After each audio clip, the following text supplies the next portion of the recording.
Stand by to launch FanStream Sports. 3, 2, 1.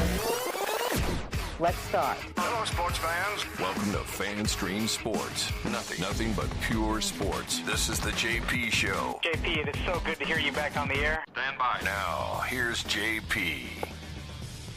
All right, welcome into a Monday edition of the JP Peterson Show.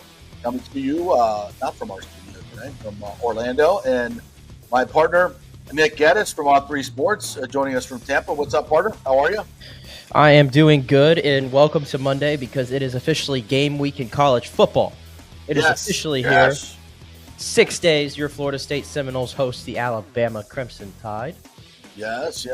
Programming note, we will be in Tallahassee on Friday morning to do our show live from Bowden's. Looking forward to that. Pat Burnham's going to join me and co-host. FSU Athletic Director Michael Alford said he's going to stop by and say hello. And who knows what other guests we may be able to drag in at Bowden. So we will be up there and then covering the game on Saturday as well. So I will be taking in my first college football game on Thursday night as USF hosts Boise State. So very busy weekend for Moa. No complaints here. Absolutely cannot wait for all this great college football. Let's freaking go. How about our boy Rocco Becht this weekend? Representing Tampa, representing Wiregrass Ranch, representing the Becht family. Yes. You know, I was all aboard the Iowa State train on Saturday. How could you know? Yeah, I got a little money line. Nice plus 140. Thank you, Rocco, for that. Appreciate that. He played great too in a sloppy game, sloppy field in Ireland. It was, that field is not made for football, American football. So it got a little sloppy, but I thought he was good. 14 of 28, 183, 2 touchdown passes. The first one was a nice over-the-top, beautiful throw. Had a touchdown run. And then, of course, the big 4th and 3 late in the game. What does Matt Campbell do? Goes for it. Puts it in the hand of his best player.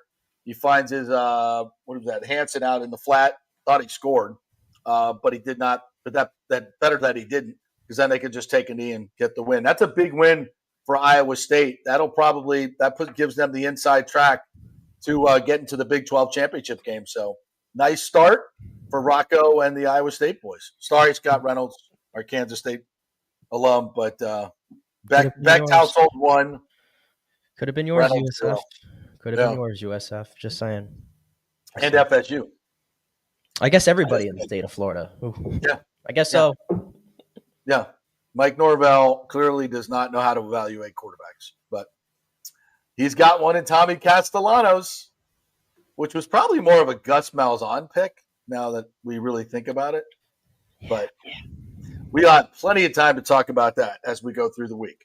So coming up today, Corey Long's going to join us, football expert, hockey expert will join us, covers the Lightning, covers the Bucs, covers all things college and high school football, which has already started. So we'll talk to Corey Long at 10:30. And Paul Stewart from across the pond wanted to jump on today to celebrate the great win by Tommy Fleetwood. A very popular win, 30 top fives on the PGA Tour. Nary a win until yesterday. Saved it for the best, or the richest, I should say, tournament. And that's the Tour Championship to cash $10 million. So he needed a 3-stroke lead on the last hole to make sure he didn't choke on it. But whatever it takes, Tommy got it done. So we're happy to see that. And so Paul's going to jump on and talk a little bit about that and start fueling the Ryder Cup. So as much as we applaud Tommy Fleetwood today, as an American, we boo him tomorrow as we get ready for the Ryder Cup, because that's what we do. All right. Let's start with the Bucs, shall we? Let's do it. Third preseason game, kind of meh, right? Kind of meh. But, it's. I guess we got to jump on this train because it's probably the least important thing to talk about when it comes to the Bucs. But it evidently is the thing that most people want to hear about, and that's Shilo Sanders. So I guess we'll kowtow to the masses here. Is that what we're doing? Okay. A little bit, but I mean, don't lie. You want to talk about it. I know you want to talk about it. I don't want to talk about it. It's kind of like Desmond Watson. it's this. People are fascinated with these two players. They talk about them more than any other rookies, and neither one were ever going to make an impact on this team this year. Right. And it's like, why are we even wasting our time talking about these players? But they're fascinated by a 460-pound defensive tackle that's probably never going to play a down in this league, and a guy that has a great last name and a storied last name, but is a mediocre safety at best. I mean, that, he's probably happy he got kicked out of the game the other night, because I think he was arguably the worst player on the field. I don't think there was an arguably about it. Missed tackle after missed tackle after missed assignment. And I don't know all the assignments, but I did see him arguing with Wisdom, who's had some NFL experience. And Wisdom was not pleased with Shilo, the way he was lining up. It was a play in the goal line or in the red zone. And it looked like Shilo was supposed to be taking a guy man-to-man, and there was a blitz coming. There was, confusion. Guy comes underneath, almost scores a touchdown, and Wisdom's just sitting there shaking his head, and it looked to be on Shilo again. It's in pretty much the entire preseason, with the exception of the first game when he wasn't blocked and got a hit on the quarterback. It's really the only play I saw. He got one big hit in when other guys were holding him up, but he constantly came up aggressively and missed tackles. It's just a lot of bad football. So even though he got ejected and lost his cool, which you cannot do, and just shows the immaturity, he just was never going to make this team. He was never going to make this team. And I'd be shocked if he was even put on the practice squad. But, 16, 17 guys make the practice squad. So maybe he gets, because they're short on safeties, maybe he gets stuff there. But, Shador's a nice kid. He's a really nice kid. I think he's comported himself very, very well. He's stayed after and signed tons of autographs. He's a very popular player. I thought he handled himself with great maturity until when he got kicked out. Everybody liked him. He did everything the right way. He's just not a good football player, and he's not an NFL caliber football player, and that's fine. He'll have a great career in social media. Probably become a pundit, have a great podcast, and live a wonderful life. But he's not. I don't think he's ever going to play any meaningful football in the NFL. What are your thoughts? Well, I mean, the ejection, the punch aside, like, you got to make some sort of splash play or something, especially when you're trying to make a roster spot and you already came in as an undrafted free agent who was 25 years old. So you're already on the older side. There's not much development to really happen after that. And we never really saw those splash plays. In fact, we saw negative plays. And in that game before the ejection, we see penalties, we see missed tackles, missed coverage. All this sort of stuff was adding up to Shilo Sanders. And then you have the ejection. He graded out, by the way, per Pro Football Focus, 26.7. That's below Devin White territory in 2023 with the Bucs. It's not good. It's not good. No, it's really bad. So he went, in my opinion, though, because of J.J. Roberts going down with the injury and some of the safety issues, I thought he was going to have a decent shot to at least make the practice squad. I think the punch was it. Like, that was the moment. And Todd Bowles, I think, was pretty upset about that. And I know he left it pretty short and sweet after the game, but you don't think it's not telling that the first day that they're able to make cuts, who was the first name that we got? Shilo Sanders. I mean, to me, that's it. And listen, the Bucs, it's not one of those things where, like, the Bucs coveted him. Let's go back in time to April after the NFL draft. Shilo Sanders gets undrafted. The Bucs, meanwhile, had a draftable grade on J.J. Roberts, and they gave J.J. Roberts, also undrafted, pretty decent dough to come into training camp as a part of this team. And as we saw before he unfortunately got hurt, J.J. Roberts was angling to probably make a contribution to your first team at some point this season. That's how good he was playing in camp and in the preseason to start. Shilo Sanders, meanwhile, how did he get on this opportunity? Drew Rosenhaus called up the Bucs. The Bucs didn't call Drew Rosenhaus. Drew Rosenhaus called the Bucs. Can you please sign my client, Shilo Sanders? So the Bucs were not beholden to Shilo or anything like that. This is not one of those things where they coveted him. So he already knew that he had to, and he understood this, by the way. I heard him say this, this can all be gone tomorrow. It's this is business. This is the NFL. Right. He knows it.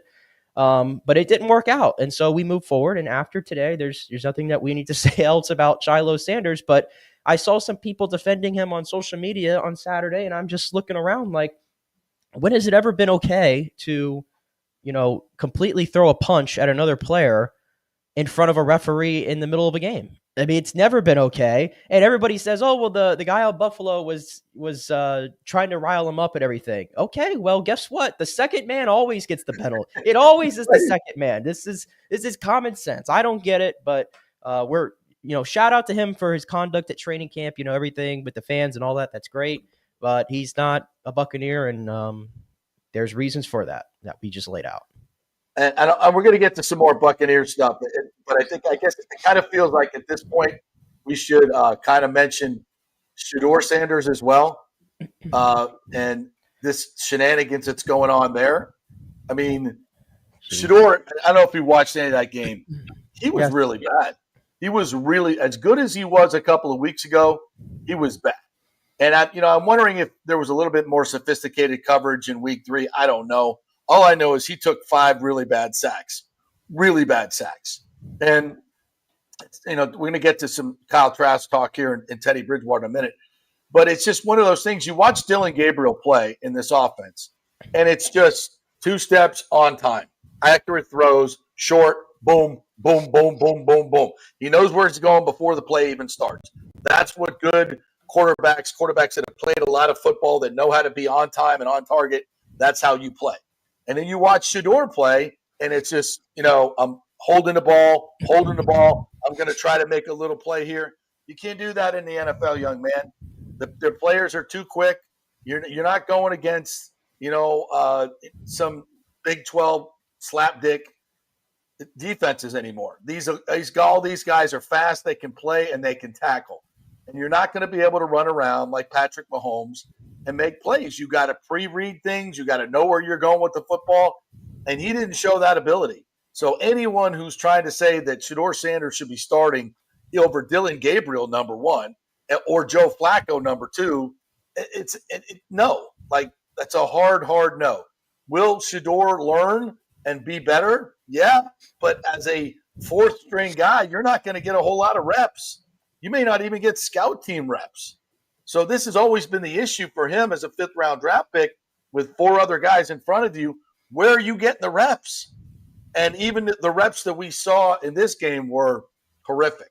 I mean, really, really bad. And then this narrative, again, that they're somehow sabotaging Shedeur Sanders. Like, why would you want to I mean, the Browns are a bad organization. I get it. But not even the Browns would try and sabotage a player. This is the dumbest shit I've ever heard. And I know exactly where it comes from and why it comes from. And that's just laughable, all of it. But, I mean, and so much so that a reporter actually asked Kevin Stefanski about it, which I was just like, are you serious? Yeah, I saw like credible people, very credible people over the weekend that are like criticizing Kevin Stefanski. And Kevin Stefanski is a 2-time NFL Coach of the Year. 2-time, not 1 time, 2-time. He won 11 games twice in this league with the Browns. Okay? It's pretty impressive. He won 11 games and got to the playoffs with Joe Flacco as his quarterback 2 years ago when Joe Flacco was sitting on the bench. You're going to tell me now all of a sudden that Kevin Stefanski doesn't know quarterbacks? He doesn't know this league? He's trying to set up this quarterback to fail? You think it's in anybody's best interest to set up Shedeur Sanders to fail? That man is a brand. He is a brand of his own, okay? And a huge one. If he succeeds, guess what? The Browns are the talk of the NFL. Yeah, it's the best thing that could happen. Guess how much money they would be making with Shedeur Sanders being their starting quarterback. And you think they want him to fail? I mean, I just don't know where this is coming from. I mean, you got to watch the games. You got to watch the games, and you got to understand Dylan Gabriel getting drafted before Shedeur Sanders. Was that shocking? Yes. Did we say the next day that felt like a bridge too far? Yes. But the idea that people like treated it as if Dylan Gabriel had zero skills to speak of, and this was just some ranky-dink college quarterback that was now coming to the NFL. Let's keep in mind, this guy played a lot of football. Probably more football than football. anybody has ever played in college football. He's the second all-time leading passer in NCAA history, and I understand when you play 5 years, that's what happens. But it is true. He's the second all-time leading passer in college football history, and he played at big programs such as Oklahoma and Oregon and UCF, might I add. And he knows what he's doing, and he's able to process things really quickly. And when you watched him the other day, especially during that 2-minute drill, like you mentioned, snap, ball hits his hands, 1-2 step, ball's out. He knows where he's going with it. He's quick. He's processing. Sure, the ball doesn't jump off his hand, blah, blah, blah.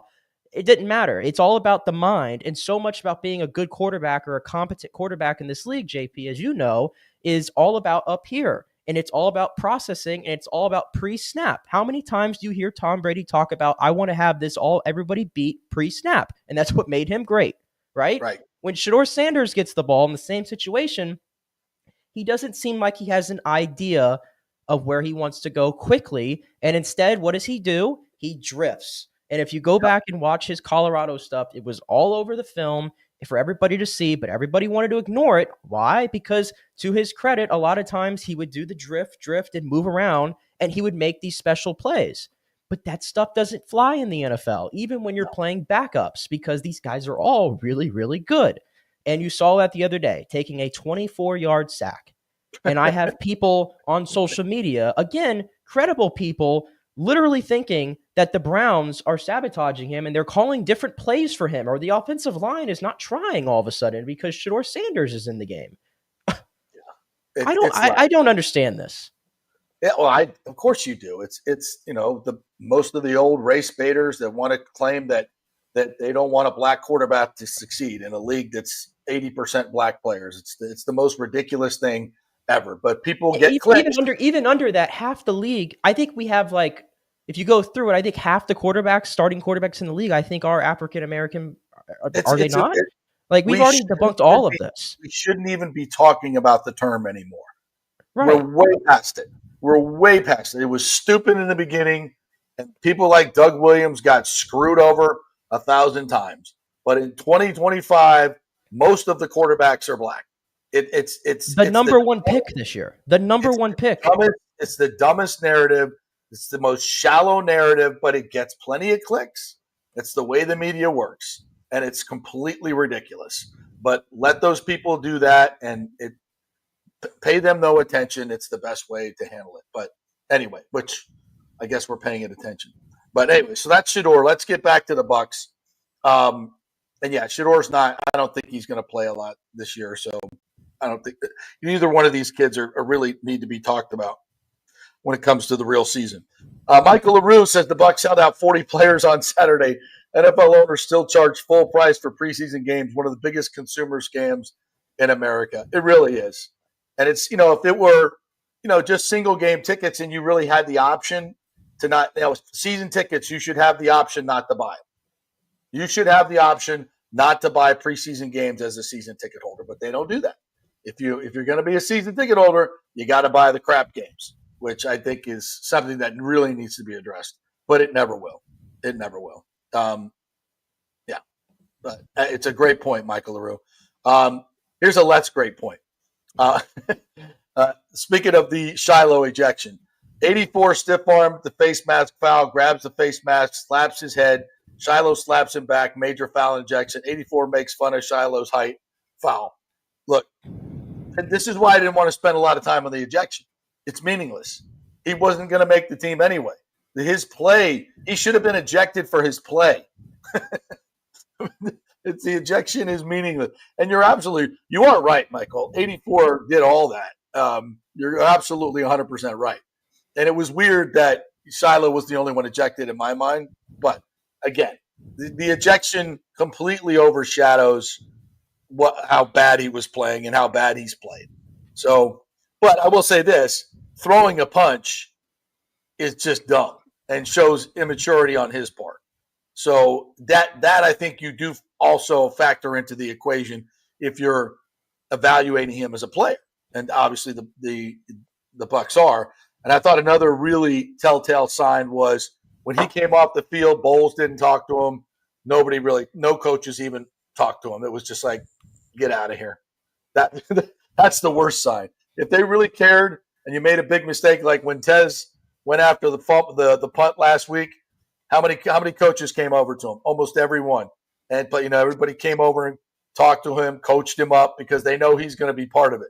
Shiloh's like, yeah, see, partner. Yeah, we're not really concerned. All right.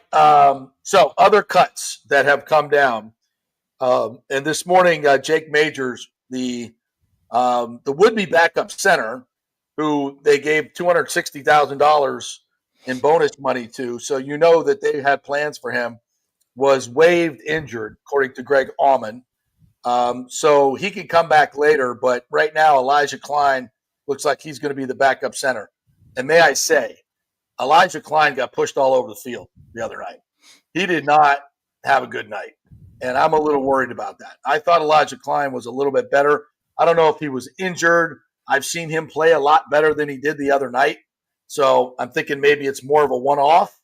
But anyway, so Elijah Klein's going to be the backup center and also backup guard and maybe even backup swing tackle at this point if they don't go get somebody else.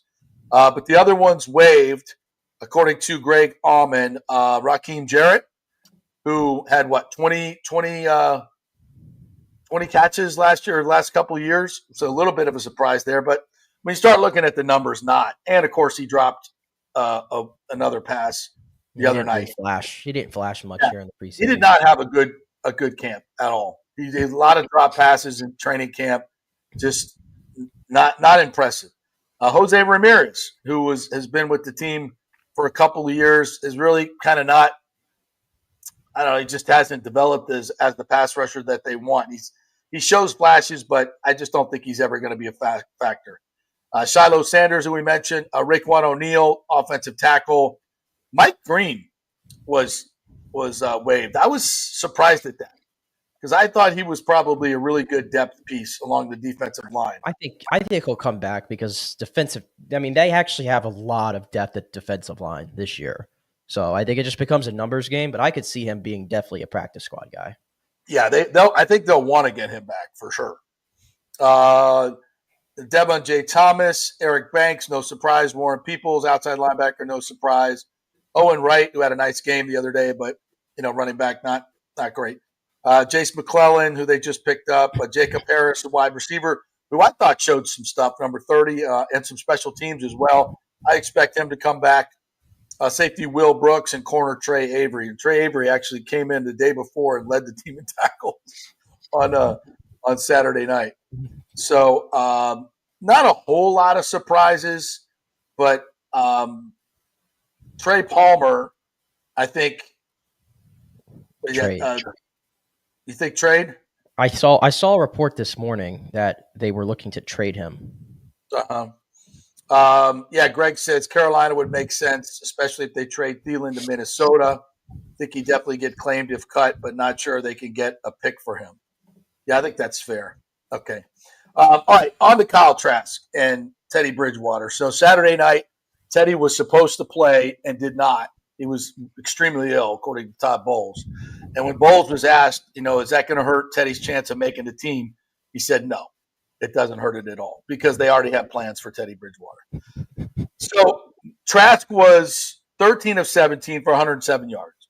So I went through all the throws, and I'd say of those 13 completions, I have 9. 9 of them were bootleg swing passes, few of those to Tez. Those are what I call operational completions. They're schemed up. There's no reading the field. You just bootleg it, you throw the ball. It's, anybody can do that. I can do that. So I don't even count those as completions. You had another 4 or 5 that were outside screens, dumps off to the backs. So of those completions, I only counted 4 of them where Kyle actually had to drop back, read the field, and deliver throws. And that's what playing quarterback in the league is. Reading before, as we talked about, getting a read beforehand, knowing where you're going with the ball before the ball's even snapped, watching the play develop, making a quick decision, and throwing it. And that is what Kyle struggles with. And he struggled again with it the other night. He took 1 sack, pulled a couple other down that he ran with, and it's just, again, it's the decision-making. And while everybody will say, "Oh, Kyle had a nice night," I thought the touchdown pass to Tez was his best throw of the night. Over the linebacker, that was a really, really nice touch pass and really, really well done. But again, there were too many opportunities where he had checkdowns or people open where he pulled the ball down, threw it away. I'm not saying that he played poorly, didn't turn the ball over, but I think the things that the staff really wants to see, they haven't seen in this preseason. And so will Kyle Trask make the team? Yes, I think he will. Will he could possibly be a practice squad guy? Maybe. I mean, I think it's going to come down to the last couple of numbers and players that maybe the Bucs don't think that they can get to the practice squad, that somebody would claim them. I don't know. Now, obviously, if they put Teddy to the practice squad, he becomes a free agent, so people can't claim him. I'm not sure if Trask is in that position, but I really don't believe anybody would claim Trask because nobody wants a backup quarterback that has 11 career passes. It's just, and it doesn't mean he's terrible. It doesn't mean he's a bad person. Doesn't mean he's a bad guy. Doesn't mean he's a bad player. It's just a really hard thing to have a backup quarterback, which is why the Bucs brought in Teddy Bridgewater.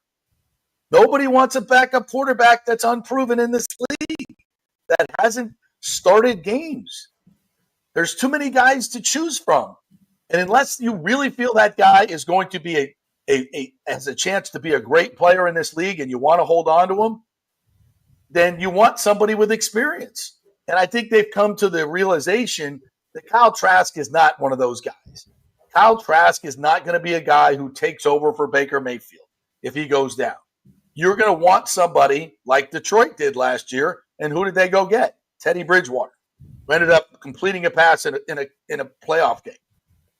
And, this is just, again, it's not as much an indictment of Kyle Trask as it is his skill set and experience does not fit the positional need. Okay, you're a backup quarterback.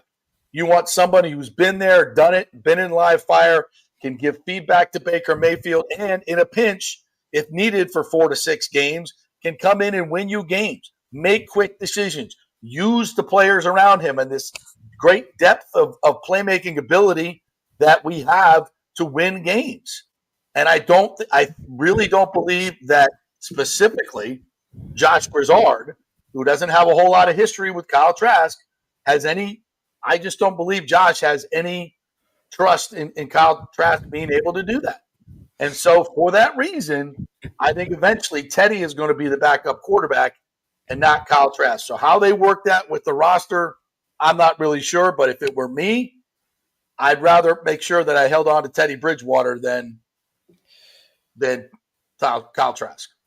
Your thoughts? Yeah. I don't think this is difficult to understand. If the Bucs, as much as Jason Licht and Todd Bowles have talked up Kyle Trask for years and everything, and they love him, and obviously I think there's some truth to that because they wouldn't keep bringing him back year after year after year when they have the opportunity to not do it. But if they truly felt that Baker Mayfield gets hurt, we need a game to win, we need a backup quarterback to trust. If they truly felt that Kyle Trask could do that for them, they wouldn't have brought in Teddy Bridgewater. I think the quarterback they brought in mattered a lot. Whenever it was 3 weeks ago, I guess at this point when Teddy was signed, and you were asking Todd Bowles, would you bring in another quarterback here into camp? And he said yes. And then you followed that up with a veteran, and he was like, what, possibly, I think is what he said, or we'll see. Listen, I understand they needed another quarterback in camp with Michael Pratt not practicing, all that stuff.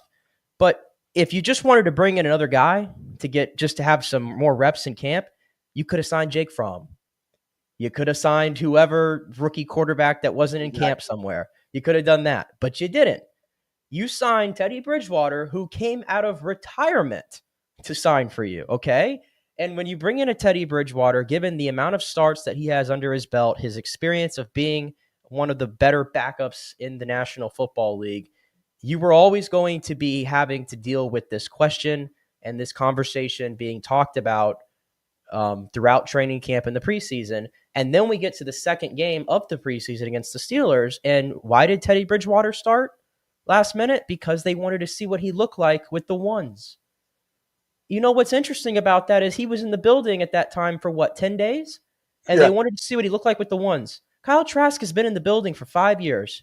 Not once have I ever seen him start a game in the preseason with the ones. They were never curious enough to have Kyle Trask go out there with the ones. But after 10 days with Teddy Bridgewater, they were curious to see it. That's interesting. And guess what? Guess what? It looked pretty darn good, did it? Yeah, it did. Yeah, it did. So, in my opinion, you can have Kyle Trask as quarterback 2 to start the season on the roster. You can have Teddy on the practice squad all you want if the whole vested whatever, guaranteed thing is a big deal here. But I truly believe that if something happened to Baker Mayfield and they had to have a quarterback, you damn right know it, that Teddy Bridgewater is coming back up to the roster and he's going to be the starter, not Kyle Trask. 100% agree. All right, we're going to take a quick break. When we come back, Corey Long is going to join us. He obviously covers your Bolts, covers the Bucs, covers college football. We love chatting with him, all things football and hockey and all that good stuff. So Corey's going to join us here right after the break. We're brought to you by the Jeeves Law Group, JEEVES lawgroup.com. They are local, they are trusted, and they get results. Having a local attorney matters, folks. They have offices in Tampa and St. Pete. Great folks, not attorney spokesman. And OnSiteConstructionFL.com. They present our first hour. Onsite Construction is a tremendous construction firm. Great 5-star reviews all over the website. Go check them out. Check them out on Google. Jason Fawcett is the owner. He will give you a free consultation to get on the preferred client list. So if there's a hurricane and you need a contractor, you're already on the list and you've already picked out your contractor. You know who it is. An honest, great contractor. It's a big, big deal. So don't wait any longer.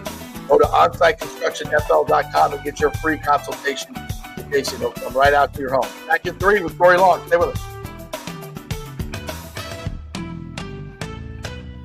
Although it may seem tempting to go without health care insurance, the financial risk far outweighs the gain you may experience. For example, did you know if you simply broke your leg, it could cost you nearly $7,500?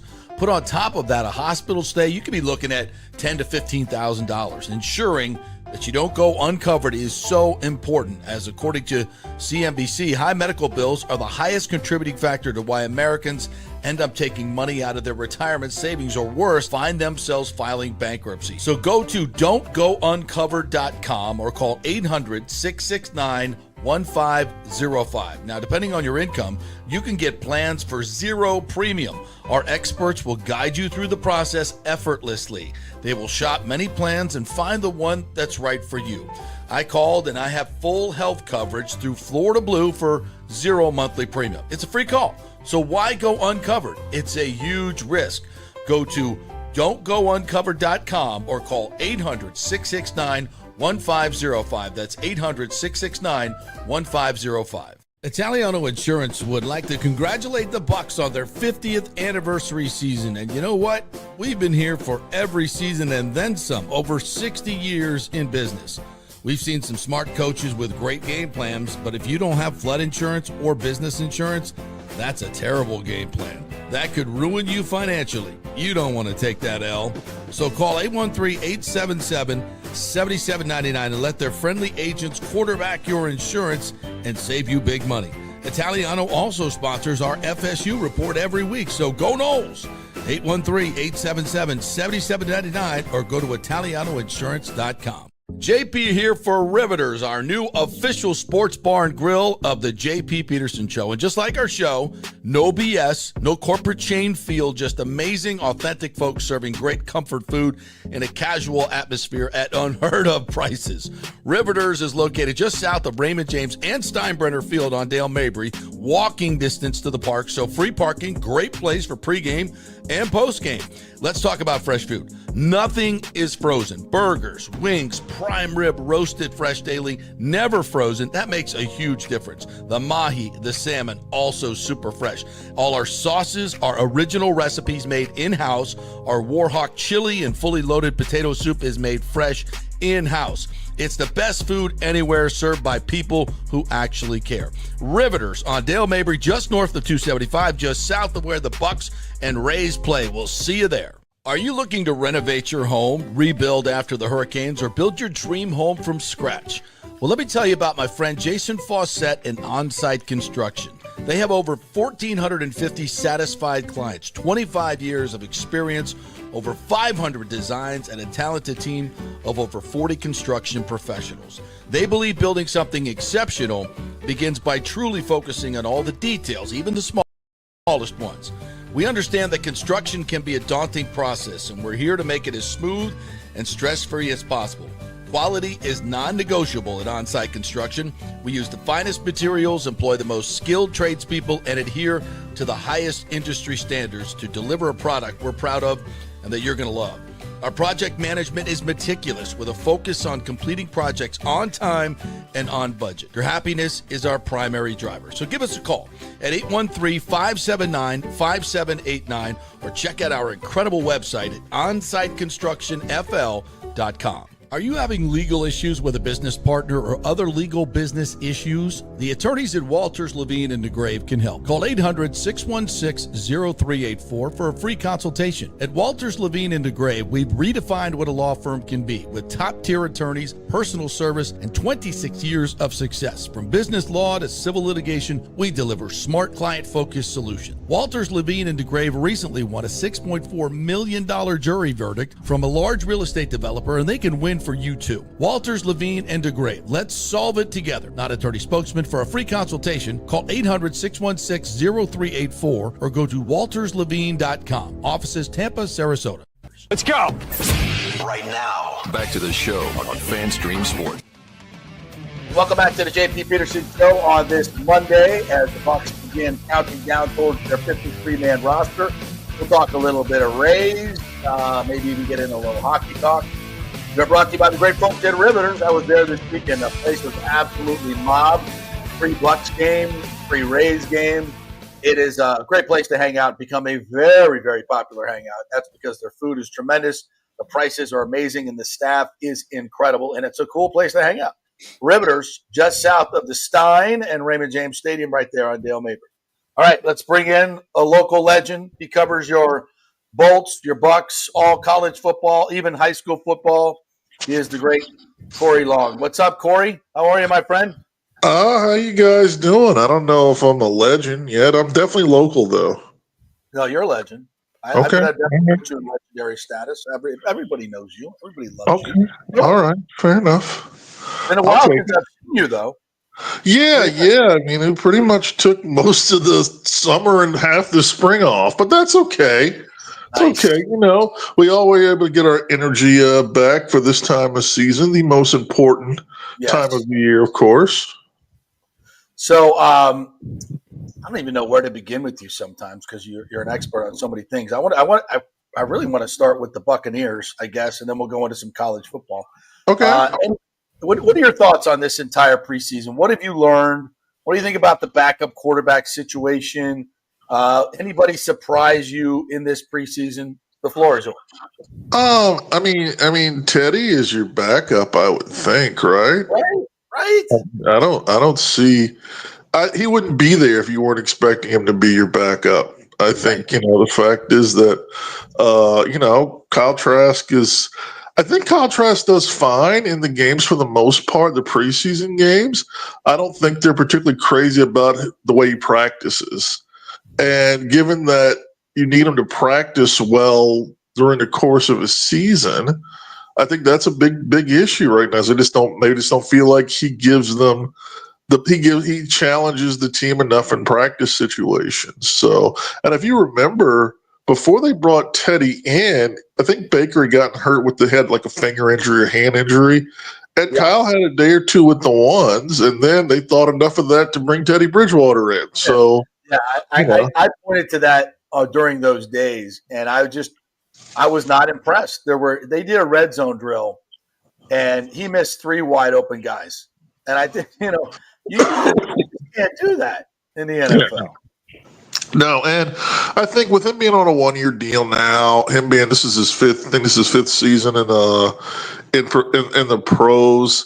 It was really his time to try to put out really good vibes, some good film, try to figure out if he wants to maybe find another situation next year, see if he can compete for, a little bit higher, a little bit better opportunity at starting. And I don't know, he already looks like he wants to be in like his Chase Daniel future. But, Chase Daniel hung around the league for a long time because presumably he was very good at being a backup. And, and part of that, I assume, was being a very good practice player. So, I think that, and I do think that it was important to shake up things a little bit, to be honest with you. I do think it was important to see, if Trask was up for a bit of a challenge and to see how he responded to it, which, not well. No. So that I think Teddy's your backup quarterback. Overall, I think that the team, because there's so much experience, there's obviously a few injury concerns. Wirfs is your biggest concern. I feel obviously Godwin is a concern too, but you got to be happy with what you've seen out of Emeka. I think everybody's happy. I mean, you look at him right now and you're thinking you got some serious offensive rookie of the year potential there. I mean, he looks like the real deal. And, if you're taking an Ohio State receiver in a draft these days, they're doing pretty well in this league, so you got to feel pretty confident that offensively they're going to be a good team. And if Wirfs as Wirfs gets back to 100%, they've got the potential to be a great team. It's a two-team division. I think it's them and the Falcons. I mean, the Saints are headed to one win, maybe two. I know that Tyler Sloth, Spencer Rattler quarter. Whatever. I don't even. His last name is irrelevant. And Spencer Rattler's that quarterback platoon is really putting a lot of fear in people, and I don't think the Panthers are any closer. So it feels like it's going to be the Bucs against how good can Michael Penix in his first full year as a starter make the Falcons. So it's and it looks like that when I actually watch, and I've watched both teams a bit in the preseason. They look like they are not. They're trying to tighten up some things, but more importantly, they're trying to really key in on understanding that this is going to be a two-team division. There's no guarantee that both teams will ever make the playoffs in any situation. That I think both teams are pointing for that. What's our win total got to be? That 10 win, that 11 win, that 12, somewhere between that 10 and 12 win spot. We got to win the games that matter. So I think they're both assuming they're going to go 4-0 in the lower level games in the NFC South. So it's just going to come down to those two big games this year in Atlanta and Tampa. Nick, do you have any? Yeah, do you have any sort of level of concern though, a little bit to start the season? Because I mean, it's much documented the Tristan Wirfs, the Chris Godwin, and they've dealt with other things in the secondary and outside linebacker already with David Walker not being there. It seems a little iffy about the depth there. And you look at the start of the season; these are not exactly. I mean, no game in the NFL is gimmies, but on the road against Atlanta, on the road against Houston, and before you know it, it's Eagles, Seahawks, 49ers, Lions. I'm definitely. Yeah, the injuries definitely concern me with the slow start. You don't want to put yourself in like a Cincinnati Bengals situation where you're just losing a bunch of close games early, and when you finally turn it on, when you finally things start to click, you're a game short of where you need to be. So yeah, it does concern me. Anytime you're really not going into a season at full health, it's a little concerning. And when you're talking about arguably the best offensive lineman in the league, still a top receiver, some starting pieces on defense in an area that you're trying to retool. Yeah, there are some concerns. There are absolutely some concerns. So they need to. It might be very simple as they need to weather the storm for the first month. And as fans and media, we need to understand that they've got to weather that storm for the little bit. But the idea is that if you can be, I'd rather you have injury concerns for the first month than the last month of the season. So if you're going to have it, now is the time. They've still got, they're still working through who's going to make this final 53. As we saw, some guys that might have had a chance at the practice squad or back into the roster. They punched a helmet and ruined their opportunities, and that's that's unfortunate. That's a learning. That's something that Shilo Sanders will have to learn about. That you just can't. When you're not guaranteed a role in this league, you definitely can't be doing things like that. And we all have dealt with Todd Bowles enough to know that sort of thing pisses him off. He doesn't get angry a lot, but you do some silliness like that in a game. That is gonna anger him like nothing else.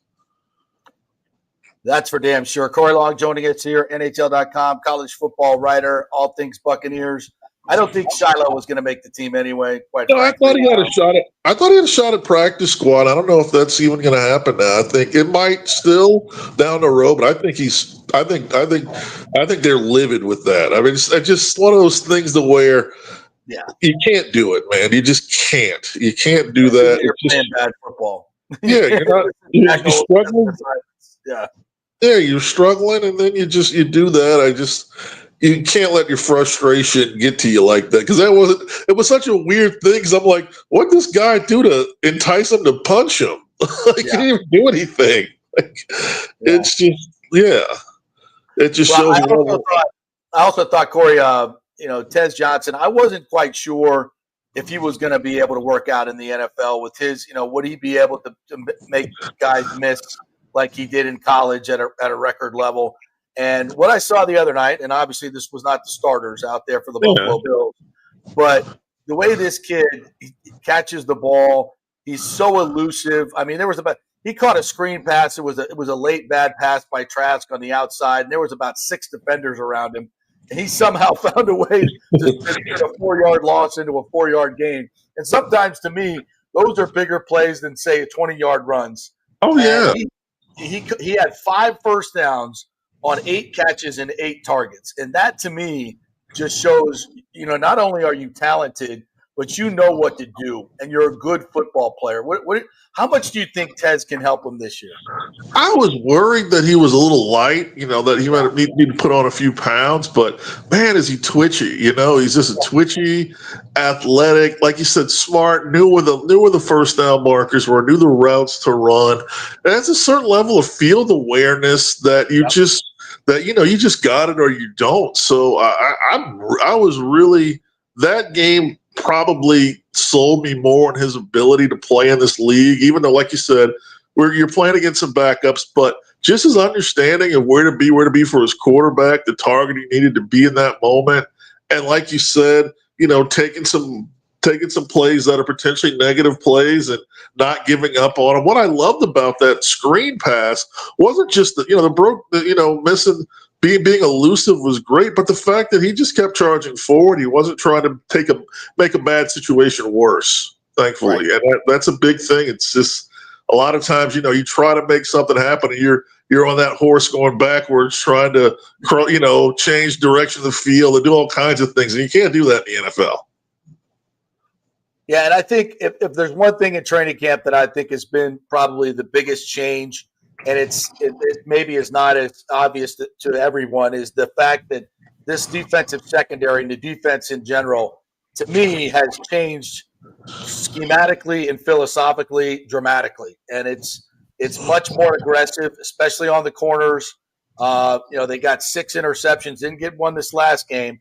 But I just think that this is going to be a totally different defense, not only in the way they play, but in their productivity in terms of getting turnovers. What are your thoughts? Yeah, I think that was one of the areas we looked at last year that was a big concern, is that they, and some of that had to do with not having some major personnel issues, that they just weren't able to do what they wanted to do out there in the secondary. They weren't able to initiate the action like they wanted to. I think when they came into camp and with the bodies they had and with the opportunities they had, I think it was going to be a situation where this was going to happen this time around. They were going to try to get quarterbacks into making bad decisions, tighten those windows up. We still know, the pass rush is going to have to come from different ways. They're going to have to figure out some things on the pass rush. So with that, you've got to have reliance on your corners to be able, and your secondary to be able to hold down the fort. And I think I think them going a little bit more aggressive, going after the football a little bit more is going to be the way to go. They can't afford to sit back like I think they did at times last year because they were concerned about, giving up something deep. They were concerned about the inability to really get to the quarterback like they wanted to. So, now it comes down to being a lot more aggressive in the secondary. And, it does feel like the players are responding to that challenge a lot more. Do you kind of feel like they should, because I kind of alluded to it, some of the stuff at outside linebacker and as they're currently constructed, I mean, they're one, and I know you don't want to you have to plan for injuries though, is what I'm saying. And they're one Hassan Reddick injury away from having the same room as last year that didn't get it done. I know they were typing up Chris Braswell all off season. I just, playing against second and third string guys in the preseason, I'm looking for a splash play and I'm not really finding it. And, do you think that's probably a position, because Jason Licht has had success on the waiver wire, whether it was Jacquez Smith years ago, Carl Nassib years ago. I mean, do you think they have to probably look that way or even look the veteran free agency route to get to feel a little bit more better about that room? Absolutely. I think they've got to figure out if there's something out there that can give them a little bit more of a push in that area. They've got to explore it. I'm not, like you said, I mean, during the course of, we're looking at 17 games. I don't think any of us can say we're confident of where the pass rush is or where the sacks are going to come from. I think there's a potential there for there to be some good parts on defense. But yeah, I mean, we're still hoping that Hassan Reddick gets back to his 2023 form, because last year was a lost year for him with the holdout, and then when he got with the Jets, he just was never really in shape, and they weren't really a competing team, which I think had a lot to do with his general malaise. But so I mean, we're expecting him, and it's a high expectation for him to go out there and approach a double-digit sack situation. And if that doesn't happen, where are you going to get these sacks from? Where are you going to get this pass rush from? Mm-hmm. Yeah, I think there might be a Jadeveon Clowney signing. Yeah, which I'd like to see. I'd like to see them bring in somebody like that, just to give them a little bit more. And they've got plenty of cap room to do it. I don't think these guys – there's a couple other guys out there too that aren't that expensive. And just make sure that they fit in the room, which I think Jadeveon would. So I would think that's something that Jason Light's looking to do in the next few days. But we'll see what happens when cuts happen. Quickly, Rocco Becht had a nice weekend as Iowa State gets a huge win over Kansas State, giving kind of the inside track of that Big 12. Your thoughts on that? And this weekend coming up is going to be unfreaking believable for college football. What a fun! I love Labor Day. I love that college football Labor Day weekend. It's always a good time. That was the Farmageddon, or as I call it, Farm-O-Geddon, since it was in Ireland. We had to kind of rename it a little bit. Nice. I looked at it and said, boy, the first 15 minutes, like this first quarter, this game is sloppy. You feel bad. The turf it's raining. The turf's a little rough.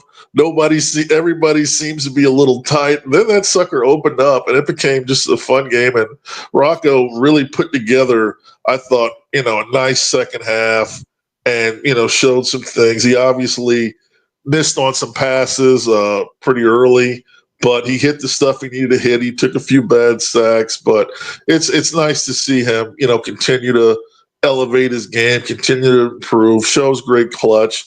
I think Matt Campbell, Chris Kleeman, also Kansas, both of them are just tremendous coaches. You can see the way they make adjustments, the way they figure out things as things go on. I really, when Matt Campbell signed his extension, I was like, all right, well, good for him. Iowa State's doing a lot. And I thought he was making $5 million a year. I'm like, what? Yeah, like that might be the best bargain in college football history. Yeah. I mean, my goodness. Like that's a guy that I mean, if he decided to put himself out on the open market to take a job next year, he's an $8, $9, $10 million guy. So it's clear that he loves the challenge of winning in Ames, Iowa. And doing a hell of a job too, by the way. Absolutely. Yeah, how Rocco Becht got out of Florida, I'll never know. But Well, Jeff Scott was pulling the strings for USF. You know, how did everybody else get out of Florida at that point? I think Mike Norvell was still pulling the strings, or was already pulling the strings at FSU. It's pretty clear that he has a blind spot in recruiting quarterbacks. I think you might agree. You got your wish, though. You were the man that told me from day one this Norvell coaching staff was dog shit, and he finally made the move and cleaned house. And I have, and the biggest, I don't know how much better the players are in Florida State this year, but I do know how much better the coaching is going to be, and I think that's a huge, huge upgrade for FSU. Do they have any chance to beat Alabama this week? Yeah, I think they've got a puncher's chance. You know, they'll. I worry about the personnel on defense. I don't know if there's. I think the coaching on defense is much improved, but I do worry if they've got the personnel to do the things that they really want to do and how they're going to adjust to that. Offensively, they're going to be a running team. I think they're going to run the ball pretty well. I think maybe they can get some stuff over the top. I think Deuce Robinson is really a good player. Is a good player they got out of the portal. He's a really good, really good wide receiver. Somebody I like a lot. I think they've got a puncher's chance. If you tell me that they can keep that sucker within a touchdown going into the fourth quarter, I'll take it. Yeah, I just their defensive line's gonna be. Alabama's they've got some thoroughbreds up front. I mean, I'm not sure about, obviously Ty Simpson is a quarterback. I think they're going to try to keep things as easy as they can. He's a guy that's been in the program for a long time, but now making his real first start. They've got some injuries at running back, but man, they've got some guys up front. So that's going to be the real matchup is how well can FSU's defensive line hold up against, some really good players on the Bama offensive line. I get a little worried when I hear them talking about freshmen so much because I'm like, these guys, they're kids. I think I'm glad that they're playing, that they're out there competing, but they invested some money in some upperclassmen that I'm not hearing a lot about. And we remember what happened with that last year. So it's like, So I think they've got a puncher's chance. But if you ask me, put a gun to my head, I think Bama's probably going to win by 10 or 14 points. And depending on how that 10 or 14 points is, maybe that's something they can build off of. Maybe it's something that frustrates them. It's always weird in that situation. Corey Long, are you ready for round 2 of Scott Frost at UCF? And this time. Yeah. This time raising a legitimate banner at the Acrisure Bounce House Stadium. Are you ready for this? I think it's going to be a beautiful disaster this time around. I just don't. I'm not buying it for a second. I really am not. I think there is I don't think he's a winner for starters. I mean, the guy's had one winning season in 7 years. So we're not dealing with the guy that, it's more like he caught lightning in a bottle with an explosive team. He's kind of the right guy in the right situation. You can't redo that because they're in a different world now. They're not playing in the American anymore. I think they're a small team. I don't think he really knows what the hell he's doing in terms of recruiting. I really don't understand why UCF rehired him. I thought that was a job that they could have gotten a lot of interesting coaches for, whether they be coaches that had already been around the block a few times or coaches that were young that would really bring a new look to what they were doing. I never understood why they hired them. I look at their schedule. I'm not really bullish on them winning more than 5 games. I don't trust anything that they're doing right now. And I know there's going to be some I feel like there's going to be some buyer's remorse halfway through the season of wondering what this guy's doing. How is this guy going to build something here? He's not. I've always been iffy on Scott Frost from the beginning, but I'm really like just not a fan at all. I'm not a fan of how he runs a program. I like that he's bringing in McKenzie Milton. He's trying, hey, we're going to be like we were in 2017. The whole situation's changed a lot. The idea you going out with a bunch of undersized kids and going against the Big 12 where these are a lot of big ass Texas kids on in that conference. Like they're not. I'm not saying I'm not saying you're playing in the SEC or anything, but if you look at Baylor's offensive line, like they average 340 pounds. You're rolling out a couple 265-pound D tackles against them, you're gonna get smashed. Like, I mean, it's just gonna happen. So I'm curious after this, what I believe is gonna be a not good year, how if he makes adjustments. From what I understand, from what I've seen in Nebraska, he doesn't. He's extremely stubborn. He's extremely arrogant. For some odd reason, he thought that if he did the same thing every year at Nebraska, they would be better than 4-8 or 5-7. They weren't, and he never decided to change anything. So yeah, I'm curious. But if you told me they would lose to Jacksonville State, I don't think they will. But I certainly wouldn't be shocked if they did. And go Charles Kelly. Go out there, get it done. But, I mean, with Rich gone from Jacksonville State, I think the chances are far less than they were. I don't think they're going to lose. But, they're going to beat Belichick? Come on, give me a break. Like, I would take – That was not a ringing endorsement of – I'm sad that I asked this question. I would take – I don't see it. I didn't like – Listen, Corey, I want to tell you right now, I have to be honest. What you're saying is almost exactly how I feel about it too, okay? Yeah, I'm okay. going to be honest. And the thing is I actually host a UCF podcast, and when everybody wanted to hire Frost, I was like, he is last on my list. This is not 2017. College football has changed so much. There's no relevant experience. Like, none of that is relevant to me whatsoever in 2017, what happened. And I always hate reunions. I hate reunions. I feel a lot about what you're saying, but pump the brakes. They're gonna beat Jacksonville State. I hope they do, but if they don't, I just want you to expect. I don't know who else they're gonna. If they can't beat Jacksonville State, forget about beating North Carolina. So I'll just tell you that much. I don't even think I want to ask you about it. But I already asked you about FSU, so that's fine. How do you think it goes for the Gators this year? Obviously Lagway has to stay healthy, and if he does, I think they can have a good season. But that schedule again is freaking brutal. What do you think?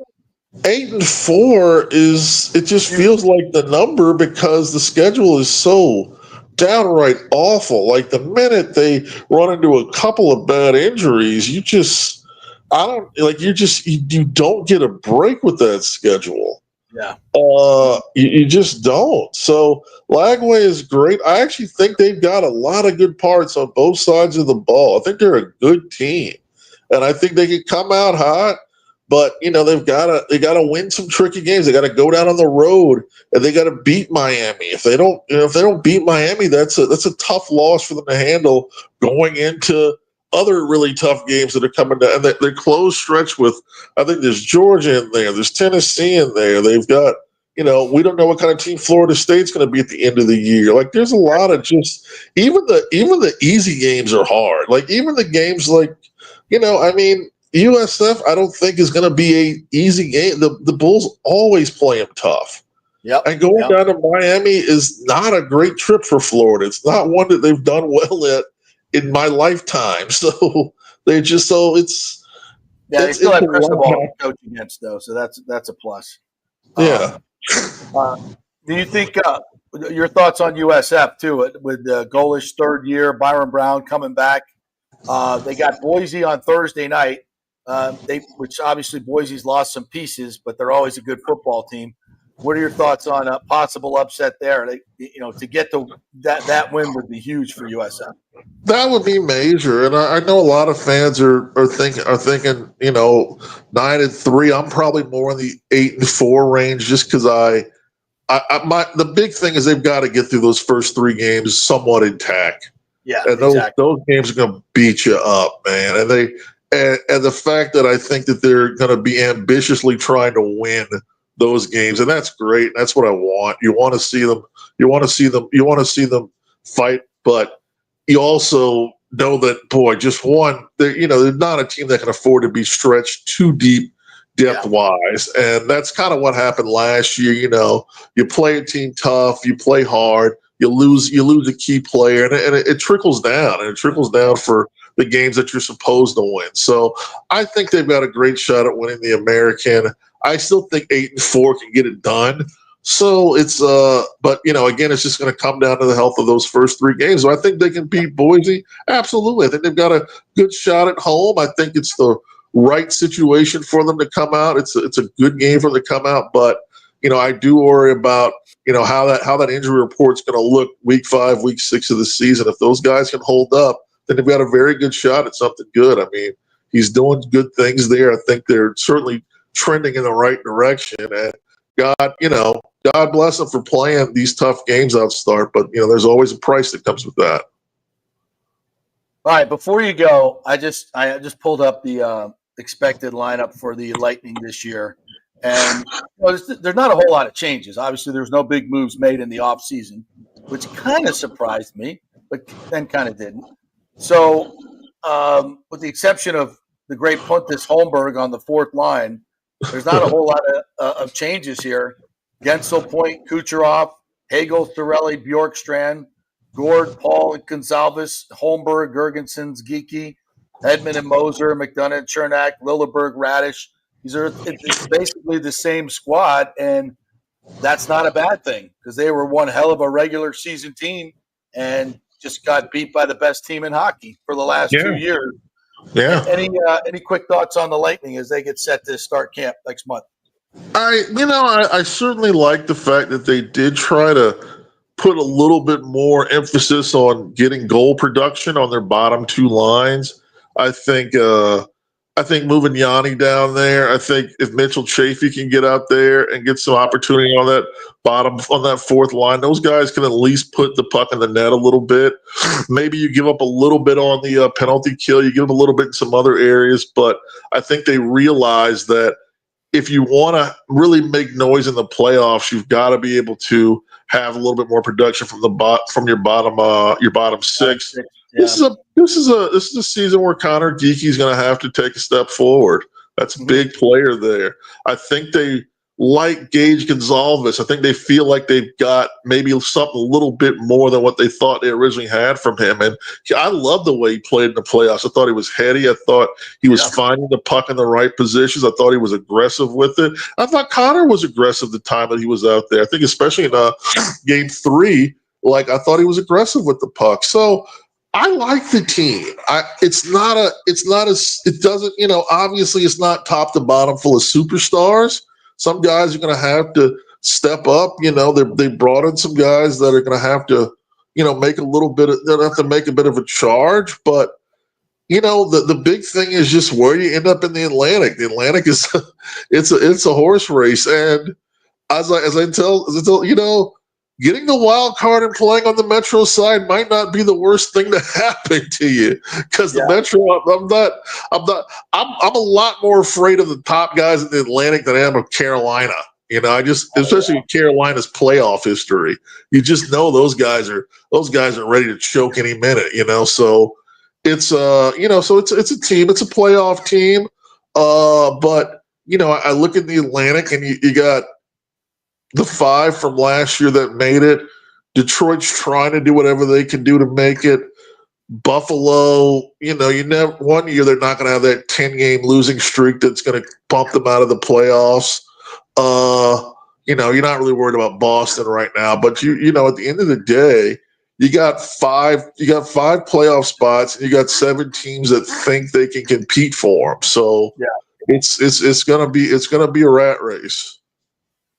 All right, partner. Always fun to chat with you. We will, I'm sure, see you soon at the USF game or an FSU I'll see you game. Thursday. I'll see you Thursday. Yeah. All right, guys. Thanks, bud. Take care. Great, Corey Long. Follow him at Corey Long, COREYLONG on Twitter, on X. All right, let's take a quick break. First, before we go, I want to tell you about a great place, Genesis of Tampa. We were there on Saturday, did a special remote broadcast. Boy, that G70, the GV80, the cars, these new Genesis cars are technological marvels and luxurious. Man, you just sit in one, you want to own them. And they got some great lease specials starting in the high 300s.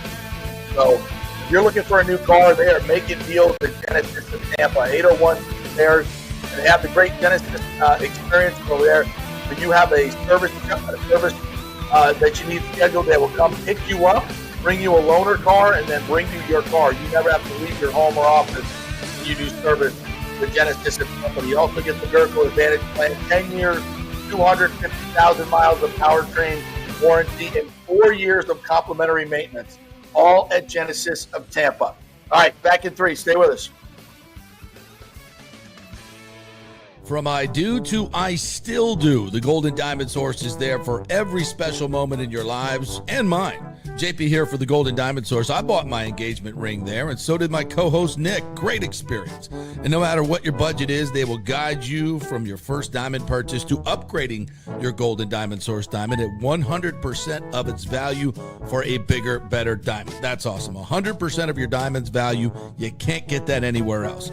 Enjoy their beautiful, relaxing bridal salon and select from the most extensive collection of diamond engagement rings, anniversary rings, and wedding bands.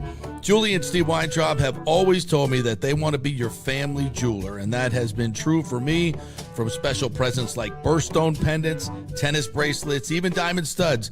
They have it all in one place. So if you want her to say I do or I still do, be sure to choose a diamond from the Golden Diamond Source, 3800 Olmerton Road, always online at thegoldendiamondsource.com. Getting old is inevitable, but feeling and looking old is avoidable. If you're feeling run down, your workout sucks, or your sexual libido is not what it used to be, check out Bay Area Modern Medical Center. That happened to me a few years ago, and I found out I had the testosterone level of a second-grade girl. That's not good. Our food, environment, and stress can cause your T levels to drop. Bay Area Modern Medical Center can help, and they are different. They offer customized hormone replacement for both men and women. Christopher Lugo and his medical staff can help you restore your energy, your sex drive, and your feelings of well-being. It was a total game changer for me. I have way more energy, lost 30 pounds, and I'm performing better in all areas of my life. Nobody wants to talk about sexual health, but it's key to a balanced life. We offer discreet treatments with real-world results. So if you're suffering from a lack of interest in sex, ED, or lack of sexual stamina, Dr. Lugo and his staff can help. Take your health care to the next level at Bay Area Modern Medical Center, 844-977-3477 or BAMMC.com. JP here for the Jeeves Law Group and my man Scott Jeeves, who lives right here and has long been a highly respected member of our community. He's a proud sponsor of the Tampa Riverwalk. Jeeves Law Group is also a proud sponsor of our Grand Central District in St. Pete and has neighborhood events throughout the year. He has an office on Central Avenue in St. Pete and one on South Howard in Tampa. You can't get more local than that. So when you need an attorney, are you going to hire some huge firm that advertises all over the state, or the one that supports your favorite sports show? It's the Jeeves Law Group. We're local, we're trusted, and we get results. For personal injury and personal attention, call us for a free case evaluation. That's 8889-JEEVES. That's 8889-JEEVES. With this record heat in Tampa Bay, you better have your AC unit running at peak efficiency. Third Generation Plumbing installs the best American standard AC units. Our split systems offer the highest efficiency available while reducing energy bills and maximizing comfort. That's why Third Generation Plumbing trusts American standard air conditioning, built to last, made to perform. Whether it's a new install or an emergency repair, our family-owned team brings 3 generations of trusted service to your home, now with the unmatched reliability of American Standard. Plumbing or cooling, we've got Tampa covered. Call Third Generation Plumbing today, 813-961-8024, or go to thirdgenerationplumbing.com. And we also do AC. Ciao, Paolo Tini here, owner of Caffè Paradiso, voted number 3 People's Choice Award on Open Table. I want to thank all our loyal family of customers that have been enjoying our great traditional Italian dishes. we make from scratch every day. It's a great family story we're proud of. Our family moved from Rimini, Italy in 1984. My dad, Caesar, started Donatello, and that's where I got the start in the restaurant business. I started Caffè Paradiso on South McDill in 1995, and we've been there ever since. From our traditional ossobuco, a veal slow roast for 4 hours, to our daily fresh catch, the Gruppo Paradiso, with a piccata sauce and lobster claw meat, homemade pasta like lasagna, farfalle salchicha, which is a bow tie pasta homemade with fresh sausage. Hold on a minute, JP's favorite. I love it. So come and have a glass of wine with me on South McDill. Get a reservation on Open Table and see all our 5-star reviews. Ciao, see you soon at Paradiso. Let's go. Right now, back to the show on FanStream Sports. All right, welcome back to the JP Peterson Show as we roll on here on this Monday. Cut down day for a lot of teams around the NFL. We'll be looking for some of the big names out there. We'll get to some of your comments here in just a little bit. I want to remind you, Riveters is our official place to watch sports, especially during happy hour from 3 to 7, where they have great deals going on each and every day. They have their chicken dip, their buffalo chicken dip for $8, like a meal in itself. The chicken wings, you can get 5 for $5 on Wednesday or get 8 for $12 any happy hour. $3 domestics, $5 wells, always a great time, and it won't break the bank at Riveters. I was there this weekend, absolutely packed. Spectrum News was there because they wanted to go check out a place around Raymond James Stadium that was happening, and, of course, always at Riveters. So check it out just south of the Stein and Ray J for all your football watching needs. That's the place to be, Riveters, for football season. All right, you want to get to some of our great commenters this morning? Let's do it. By the way, Paul Stewart will be joining us in the 11:30 segment, so stay with us for that as we talk a little Tommy Fleetwood, the pride of UK after yesterday's big win. Nathan Elliott says, hey, Tampa Bay Buccaneers going to shine. Paul Stewart in the house. Yes, indeed. Nathan also says Shilo Sanders played like ass on Saturday night. Getting ejected was good for him. I know, right? At that point, I think it may have helped him. Let's see what else we got here. Pat William, haven't seen you in here, so welcome. Shilo seems to literally miss every tackle. Yeah, it comes up completely out of control.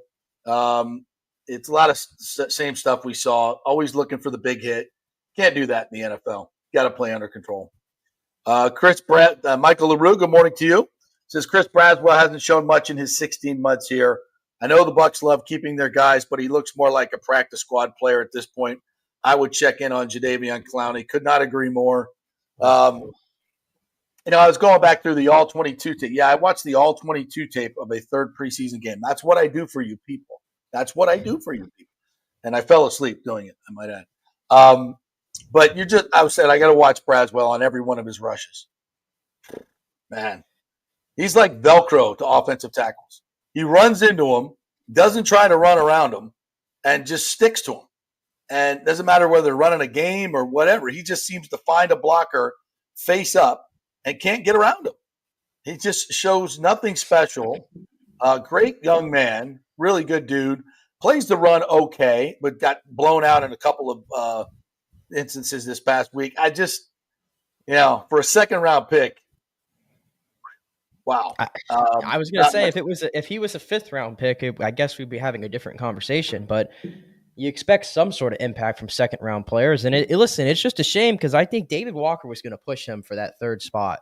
I really believe that. And with David Walker going down, I mean, Anthony Nelson at this point is not pushing anybody. You know what Anthony is. Yeah, and Jose Ramirez and Marquise Watts, I mean, they had standout camps and stuff, the last couple years. This year, that came to a screeching halt. So you don't really have any depth at all outside of those top 4 guys. And 3 of them were on the same pass rushing unit last year that just could not get anything done. I think a lot of the Bucs work is going to have to come from the interior again. And I tell you what, we haven't talked about it yet today. Elijah Roberts, I mean, he completely blew me away. I mean, throughout the entire preseason, but every game was better than the next. And this last one, he was unblockable. He was unblockable. And, I mean, I think he's listed probably 4 or 5 on the defensive lineman depth chart. I don't think that's going to hold for long. I don't. They're going to have to play him. Listen, and they might be able to pop him out at edge a little bit in a pinch because of what he did at SMU. You know, and one of the things with finding edge rushers for the Bulls defense is he wants these guys to be able to drop into coverage, right? So he stays away from the 280, 290-pound defensive end, which is what Elijah did in college. He was a 285-pound, 290-pound rush end, and he played the outside. So I could definitely see him playing outside in a rotational basis where you're third and long. You know, Reddick's been out there for 2 series in a row. You need him out. Yeah, I can definitely see that because he's got moves. He's got power. He plays with ferocity. Yes, 95 showed up on the film all game long. And I know they're backups, but I think they got something in that player. So, yeah, I mean, at this point, I would just I know Braswell is filling a spot right now, but I got to bring somebody in. Hey, Nathan Elliott said, my seats for the Titans-Bills game were $20 per game. The Buccaneers use a tier pricing system for season passes now. Some tickets are cheaper than others. That's good to know. I did not know that, Nathan, so thank you for that. And they should be free, but $20 is better than, say, well, I think your normal price is like $65 per ticket, if I'm not mistaken. Nathan says the most expensive tickets are for the Eagles game and the cheapest are for the Aints, Panthers, Falcons, and Cardinals. Those 4 games are less than $80 each. Okay. Yeah, that's good. I don't have a problem with the tier pricing for football. You know, I mean, it just gives people more options. You want to go to the big games, you pay more. You just fine going to the other games. Fine. See, this is how I've operated for Florida State this year. I already bought tickets to 1 game this year, and it was the Pitt game. You want to know why? Because they were cheap. And I will gladly skirt the Bama Miami games that were like $170 just to get into the stadium. I'll get in price for Bama is like $250. Yeah, it's probably higher than that. Miami, it's like $170, and I'm like, even that for me is a lot. So I'm locked in to go see Pitt on October 11th. That's fine with me, dude. But that's half the price of a country ticket to any concert now. Yeah, you're right. Right. I want to show something. Okay, so this is something that really bugged me. I don't know if you saw this. I put it up on Twitter. So this is from the Channel 8 broadcast. We love the Channel 8 folks, but I think, and I did a little research on this. I called them, and I think they messed up on the timing of this. They're doing. I haven't really even seen this.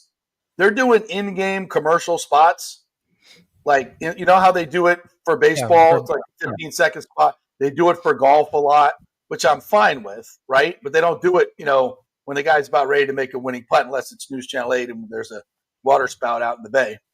Whole nother story. So this is what happened during the game. Bucs are knocking on the door here of the goal line. Yeah, I'm narrating this. Okay. So they're at the 1 yard line. At the 1. So all right. This would be a great time for a commercial. What are we doing? I've seen this in baseball when we're changing batters.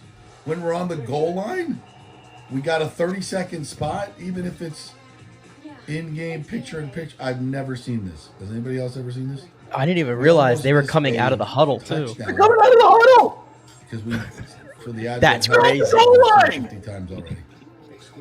What are we doing? We're running a play. We're running a play. What? Yeah, sure. Ronde's probably losing his mind. Chris Myers is like, what are we doing? Yeah, so Ronde says, well, a good thing he didn't score. I'm like, yeah, because we were in commercial. So I reached out to my friends at Channel 8, and they said, yeah, I think we weren't supposed to run it at that particular time. But they said they have been doing those in-game commercials. Now, look, we're in the third quarter of a preseason game, and we're huddling up, and we run a 30-second spot. I'm fine with that. But at the goal line, and I think that was even first half. I didn't realize, because I saw you posted on Twitter, but I didn't realize they literally were still on it as Josh Williams is trying to run into the end zone. Yeah, and we're still side by side. I mean, you see that all the time in a sport like NASCAR, for example. They always do side by side stuff because you can't just keep that on the entire time. But nah, that was a mistake. as you said. Well, and it goes to a bigger question here too, is because they've added a commercial break in college football per quarter, and they've also added to the time. Those breaks are now closer to 4 minutes per break.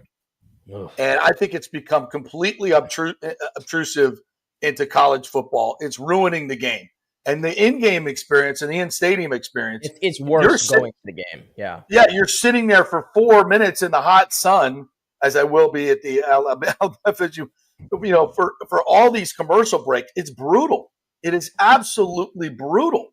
And so I think as fans, we need to start making noise about this and start giving some very negative feedback to the networks, because it really feels like it's gotten to a point of ridiculousness in watching these games. The NFL is not as bad, but college football is brutal.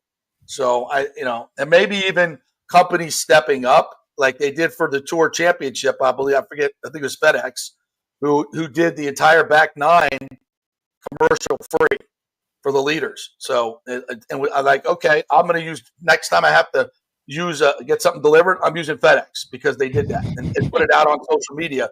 And maybe more companies will do it. And maybe somebody will do it in college football, because it's getting so bad. But that would think how much money they make off that 1 30-second spot, though. Yeah, a lot.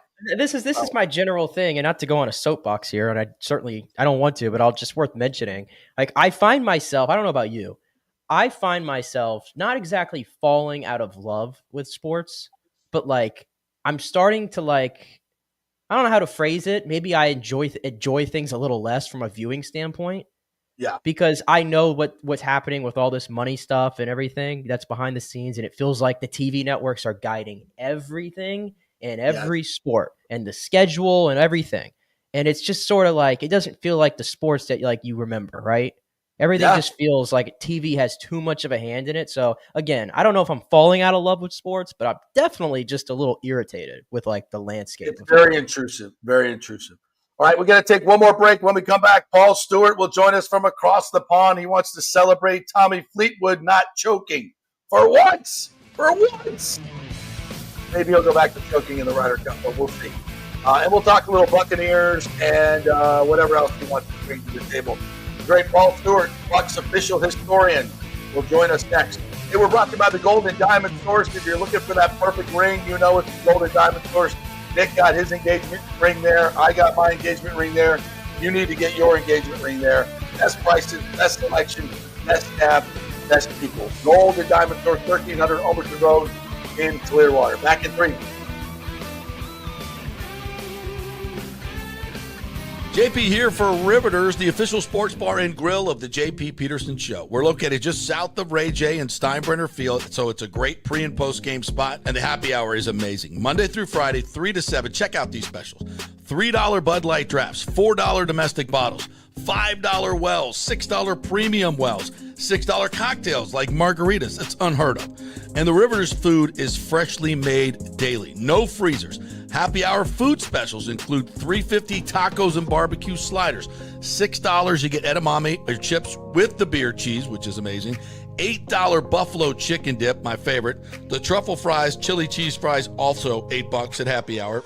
As well as other specials throughout the week, including Taco Tuesdays, you get $3 tacos, and Wing Wednesdays, 7 o'clock to 1 a.m. in the morning, you get our amazing wings, 5 for $5 and $5 wells and wines. That's a good Wednesday night. So if you're tired of the preppy, overpriced, generic sports bars, come see the amazing, friendly bartenders and staff at Riveters, where customer service really matters. Riveters, just south of where the Rays and Bucs play. We'll see you there. Going through a medical emergency without health care insurance can cause you to go into crippling debt. In most scenarios, people are forced to either break into their retirement funds or worse, they're forced to file for bankruptcy. The sad truth is that health care insurance is crucial in today's day and age. Look, I get it. Many of you think you're never going to get sick and health insurance is really expensive. Well, we can help you out with that. Depending on your income, we can find great plans and huge discounts. God forbid you get cancer, a car accident. It could literally ruin you financially for life. So make the call and find out. Even though the open enrollment period is over, you may have some qualifying life events that can help you get covered right away. It can be very complicated, a very intimidating process, but we can help. Go to our website and check out all the 5-star reviews about our helpful agents. Go to don'tgouncovered.com or call 800-669-1505. That's 800-669-1505. Italiano Insurance would like to congratulate the Bucs on their 50th anniversary season. And you know what? We've been here for every season and then some, over 60 years in business. We've seen some smart coaches with great game plans, but if you don't have flood insurance or business insurance, that's a terrible game plan. That could ruin you financially. You don't want to take that L. So call 813-877-7799 and let their friendly agents quarterback your insurance and save you big money. Italiano also sponsors our FSU report every week, so go Noles! 813-877-7799 or go to italianoinsurance.com. JP here for my friend Jason Fawcett, owner of On-Site Construction. They do residential and commercial renovations and new construction. As a leading home builder and general contractor, On-Site Construction prides itself on transforming homes through superior craftsmanship, dedication to client vision, and an unmatched commitment to quality and service. It's about building relationships. We take the time to understand our clients' needs, preferences, and budgets so that we can deliver a personalized experience tailored to their unique vision. From the initial designs to the final touches, we're there every step of the way, ensuring that the end result mirrors your vision. Here are some testimonials from happy customers. G. Gibson says, no hidden costs, very honest, reliable, creative, and communicates well. Reasonable and fair with their pricing, no hidden costs. C. Smith said, did not disappoint. I'm very happy with the work. This company really cares and will take care of it. So if you're just thinking about building or renovating, give us a call and let's see what's possible. 813-579-5789 or check out our website at onsiteconstructionfl.com. Are you having legal issues with a business partner or other legal business issues? The attorneys at Walters, Levine, and DeGrave can help. Call 800-616-0384 for a free consultation. At Walters, Levine, and DeGrave, we've redefined what a law firm can be with top-tier attorneys, personal service, and 26 years of success. From business law to civil litigation, we deliver smart, client-focused solutions. Walters, Levine, and DeGrave recently won a $6.4 million jury verdict from a large real estate developer, and they can win for you too. Walters, Levine, and DeGrave. Let's solve it together. Not attorney spokesman. For a free consultation, call 800-616-0384 or go to walterslevine.com. Offices Tampa, Sarasota. Let's go! Right now, back to the show on FanStream Sports. All right, welcome back to the JP Peterson Show, coming to you from all points across the globe. And also brought to you by the great folks at Third Generation Plumbing and AC. Third Generation Plumbing and American Standard.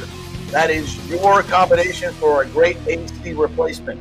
American Standard has the most reliable, most durable, and best priced and efficient units on the market. Third Generation Plumbing has the best installation. So join up with Third Generation Plumbing and all their 5-star reviews on their website at thirdgenerationplumbing.com. Of course, they also do AC and American Standard Air Conditioning. That they'll give you a 1-year maintenance agreement for free with a new unit at Third Generation Plumbing and American Standard. So thanks to them. All right, let's bring in the man, the myth. He is the official Bucs historian and also a complete homer for all things Ryder Cup in the European team. He is the great Paul Stewart. What's up, Paul? How are you? Very good afternoon from here in the UK. Good morning to you, JP, Nick, to everybody listening. Yeah, we always said we were going to do a show if Tommy Fleetwood ever won a PGA Tour event. Now, we had it scheduled for September 2031. Here we are today. We're doing it. Yes, we are, indeed. And so let's get right to it. Tommy Fleetwood finally gets the monkey off his back. 30 top fives on the PGA Tour. Couldn't get it done. The last few weeks in the playoffs have been excruciating to watch him down the stretch. So much so that I went and bet against him yesterday, and that was the absolute assuredness that he was going to win. That's what he needed. Nobody knew this, but all he needed was for me to bet against him, and he was going to win, and I got it done for him yesterday. So he clearly has me to thank. No question about it. Yeah, I mean, when I'm covering the BMW PGA at Wentworth in 3 weeks, I'm going to try and get to see Tommy and ask him about the $20 he now owes you, because we were messaging about that last night. I think what's interesting about sport, JP, is we like good stories, and we talk about monkey off back. Now, the most famous one, of course, was Steve Young in the Super Bowl. He famously did that on the sideline. But then again, in golf, we've had two now this year. We had Rory winning at Augusta and getting that monkey off the back after 10 years to complete a Grand Slam. And now here's Tommy Fleetwood. He hadn't just had 30 top fives. He'd had 6 top fives this year. He'd been leading on the back nine 3 times this year. Now, watching it on the British TV coverage last night, we used the American the feed, but we have British commentary crew. We have Ewan Murray and Nick Doherty, who both used to be on the European Tour. Laura Davis, Paul McGinley, well-known people in the game. They were out and out rooting for Fleetwood last night because everyone here in the UK was. We were all watching from behind the sofa, scared to look, was it going to happen again? And then as it went on, and especially after Fleetwood made the birdie, got through the par 3 15th, and as soon as Cantlay put his drive behind the tree at 16, you just thought, my God, he's really going to do it. And I don't know if you noticed this, the crowd were rooting for him as well. Yeah, there was no question about it, and why not? I mean, I even bet against him, and I was rooting for him. I gladly lost that $20 to watch him win because he's I mean, you kind of know him a little bit. The folks over there know him. The fans love him. He's just kind of that guy that you want to root for. He's very quiet, very understated, which we like, and has always been a hell of a player, especially in big moments in the Ryder Cup. It's not like, and he's won a ton on the European Tour. It's just he's always had this bugaboo. But, yeah, this is his popular win. Hell, LeBron James and Caitlin Clark were tweeting about it. Yeah, so was Tiger Woods. Yeah, he's won 13 times on the European Tour. His first win was back in 2013. Now, yeah, I've worked with Tommy a fair bit. In fact, just after I was working with you at the Valspar back in March, the first person I talked to afterwards was Tommy Fleetwood, just walking in. He came across and said, "Hey, what are you doing here? I haven't seen you for years." And we were chatting about it. And he is just one of the most genuine, nice people. He's got time for fans. He's got time for the media. And this is why you saw Justin Rose and Harry Hall and just Shane Lowry all waiting around to congratulate him afterwards. And give credit, Keegan Bradley was there to congratulate him as well. And it was just, what was really interesting is Fleetwood hit a shot onto the green at 17. Huge ovation from the crowd. Cantlay hit a shot onto the green. Silence. Now, Patrick Cantlay is not one of the more likeable people on tour. It's rumoured the Ryder Cup is going to be 3 days or 4 if Cantlay plays because he's so slow. But you could just tell that everybody was behind Fleetwood last night. And after he did his TV stint with NBC on the green, he did his celebration presentation interview. He went straight across to British TV. He did 10 minutes with the British guys, sent a message to all the British fans. That is Tommy Fleetwood. He landed back this morning. I can get the bars in Liverpool are doing a fair trade today with Tommy buying the beers. Oh, I bet. And I think I said he started working with a sports psychologist the last couple of weeks. I'm trying to remember the guy's name. Very famous, and it escapes me right now. Bob. TJ Reeves. Anyway, what's that? TJ Reeves. No, not TJ. 100% not TJ Reeves. But I thought it was interesting to note that with all that was going on. What's that? Bob Rotella. Yeah, Bob Rotella. And with all that was going on, I mean, he was stone-faced. He never smiled. I don't think I saw him smile once. I mean, like nothing. Even when he hit it in the freaking luxury tent. Which how do we not get a shot of, whose beer that ball went into? On what was that, 16 or 15? 15. No, 15's a par 3. Whatever one that was. Where we thought he was losing it a little bit. But after that, and he played a really smart shot. Instead of going for the green with the water on the other side, he played backwards into the fairway. Actually, almost hit it in the water anyway, but got a par there in what could have been a disaster and a total unraveling of the back nine. So I thought he composed himself, and he was different from a sports psychology standpoint. Yeah, that's just about when I turned over because I'd been watching the IndyCar race to keep Tim happy, and I switched over to the golf, and that was it was on the short par 4/8, and yeah, I saw him taking the drop away from the hospitality tent. But yeah, Tommy talked about this. He said the last time he smiled during the day, his pride and joy of his soccer team, Everton. They're the number 2 team in Liverpool, and they won. They opened their new stadium yesterday. Everton won. He was watching the feed of it, and he said, "That's it. I'm really happy. Now I'm going into work mode." And he went into that shell for the next 4 hours, won the tournament, and then it all came out. But again, that's what sports psychologists do. And many people in these sports, use those people. So good for him. It's fantastic. It was great to see one of his stepsons coming out on the green afterwards. He was sending messages to his wife and family back home, messages back to his clubs, Hillside, and the other clubs he's been involved in.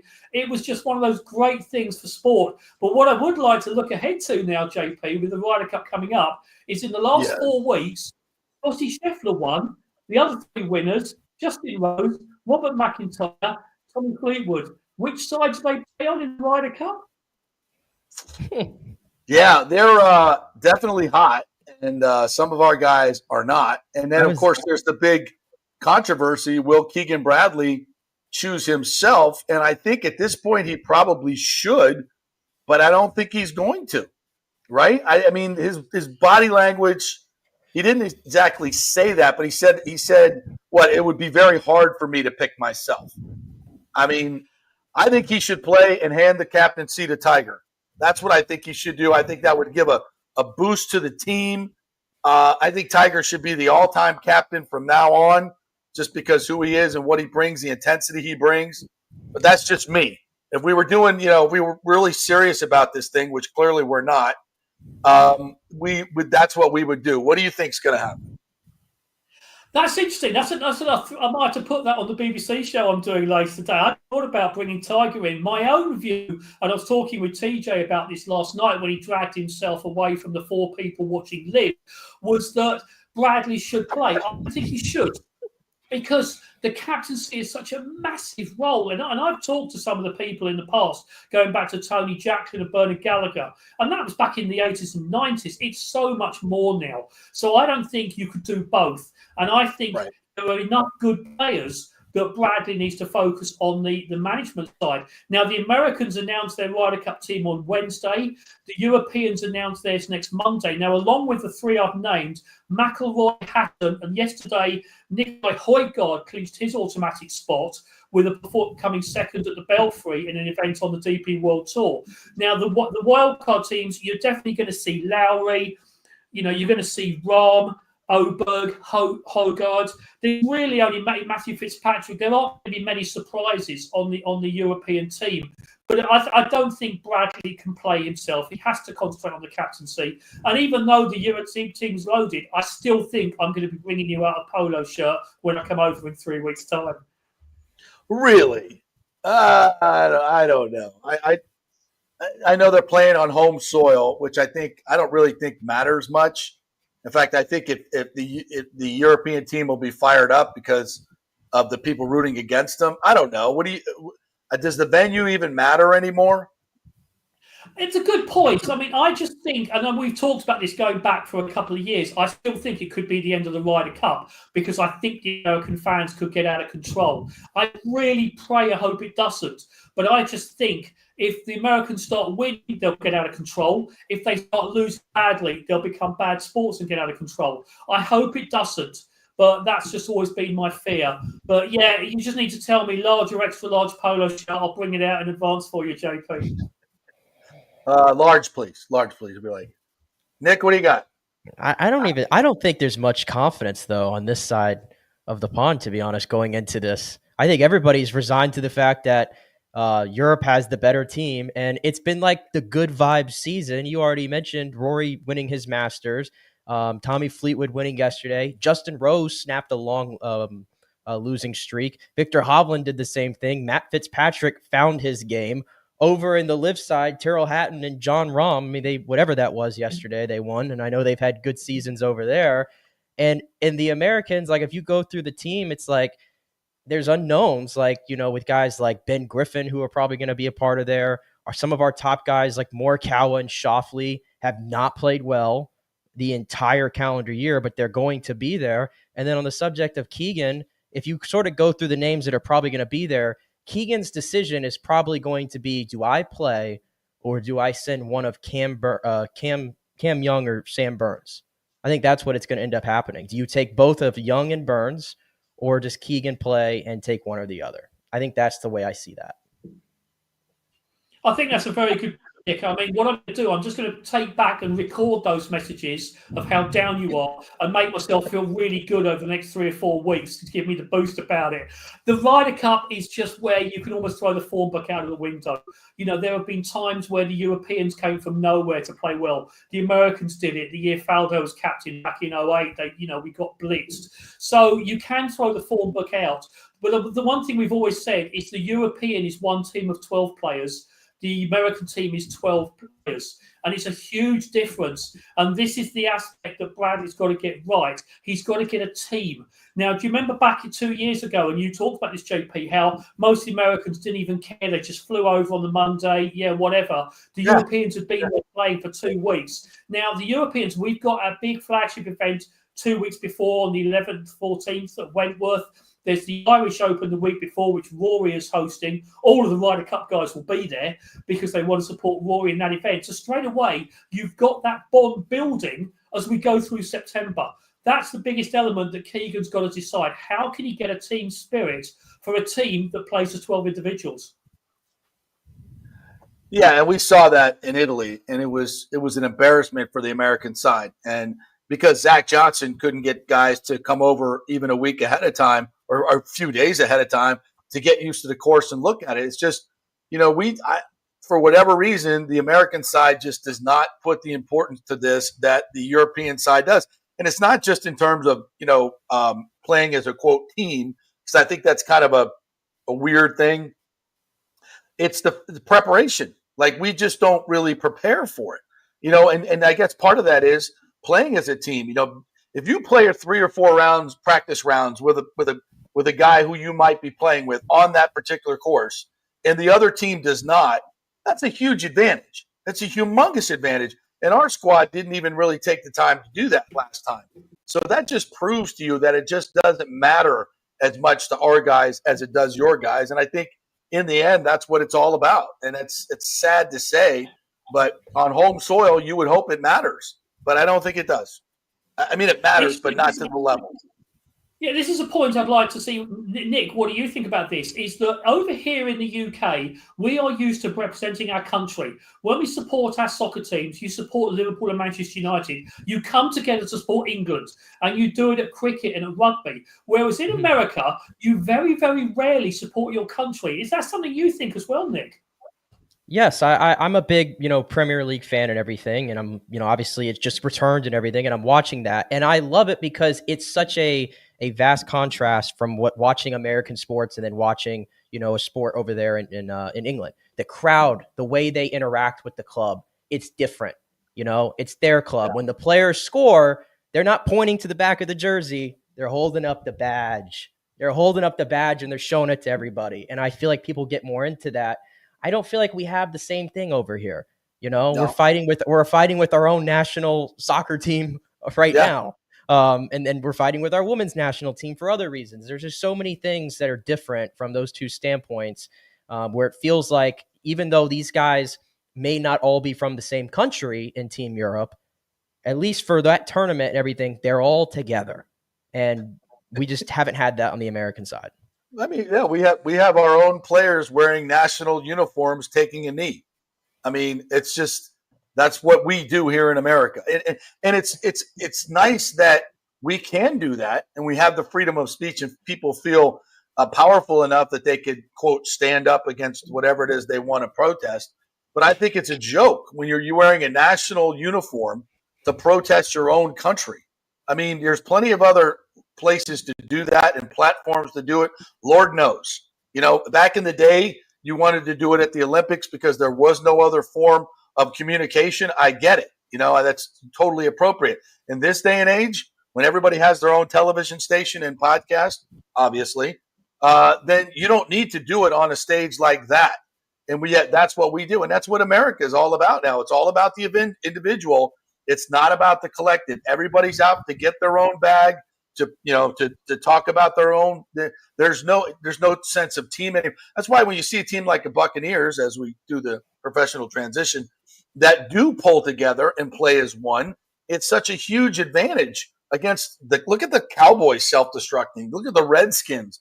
Look at so many of these teams that just are not. And I think it's a great advantage for the Buccaneers and a very disadvantage for our Ryder Cup team. So we can talk about the Bucs now. Yeah, I totally agree. I've always thought I try and keep my politics like my golf. I try and hit it down the middle. Yeah. Right. Okay. Gotcha. No, it's interesting. So going on to the Bucs side, I mean, it's interesting you were talking about the commercial breaks. Now, the games, of course, because it's a 5 hour, we're 5 hours ahead of you, they start after midnight. Even I don't watch pre-season games live. I'm not that sad. I'm pretty sad in my life. I'm not that sad. So I watched it the following morning, and I can jump the commercials. I know when they are. And the international feed, I didn't see the famous one you did, so I missed out on that. That was news to me. But so when I watch other sports like hockey, I watch the following morning. I know exactly how long the commercials are, and I can jump the 18-minute intermissions and the 100-second in periods. I don't get the commercials. When I'm watching live NFL, it really bugs me. When I was watching the Rays game this morning, and who had Christopher Bell home run Fleetwood on their bingo card, I had to sit through the same international commercials. That drives me crazy. Oh, but so right. so I watched the Bucs game. Like you say, it's pre-season. You're looking at the backups. Are we happy? No one got seriously hurt. Yeah, the running game looks fantastic. Just think, back in the mid-70s when the Bucs started, they played 6 pre-season games every year. Unbelievable. Yeah. 14 regular season games and 6 preseason games. Yeah. And starters played. Yeah. I had a clip up on Buck Power yesterday from a game in '84 where Hugh Green had a pick 6 off Dan Marino. That came with 5 minutes left in the 4th quarter of the final preseason game. Marino's playing at the end of the 4th quarter? Wow. Great. Times have changed. As I said, I understand why they play the games. Let's get on with the real stuff. And let's have a good laugh at the Dallas Cowboys. Yeah, absolutely. Yeah, and to that point, I don't know what it's like in the UK, but the commercialism of sports over here has just gotten to a ridiculous man. And I think it was FedEx who brought us that entire back 9 commercial free, and that's awesome. That it's so much more enjoyable. And why is it that these companies have gazillion-dollar budgets, but they produce one commercial?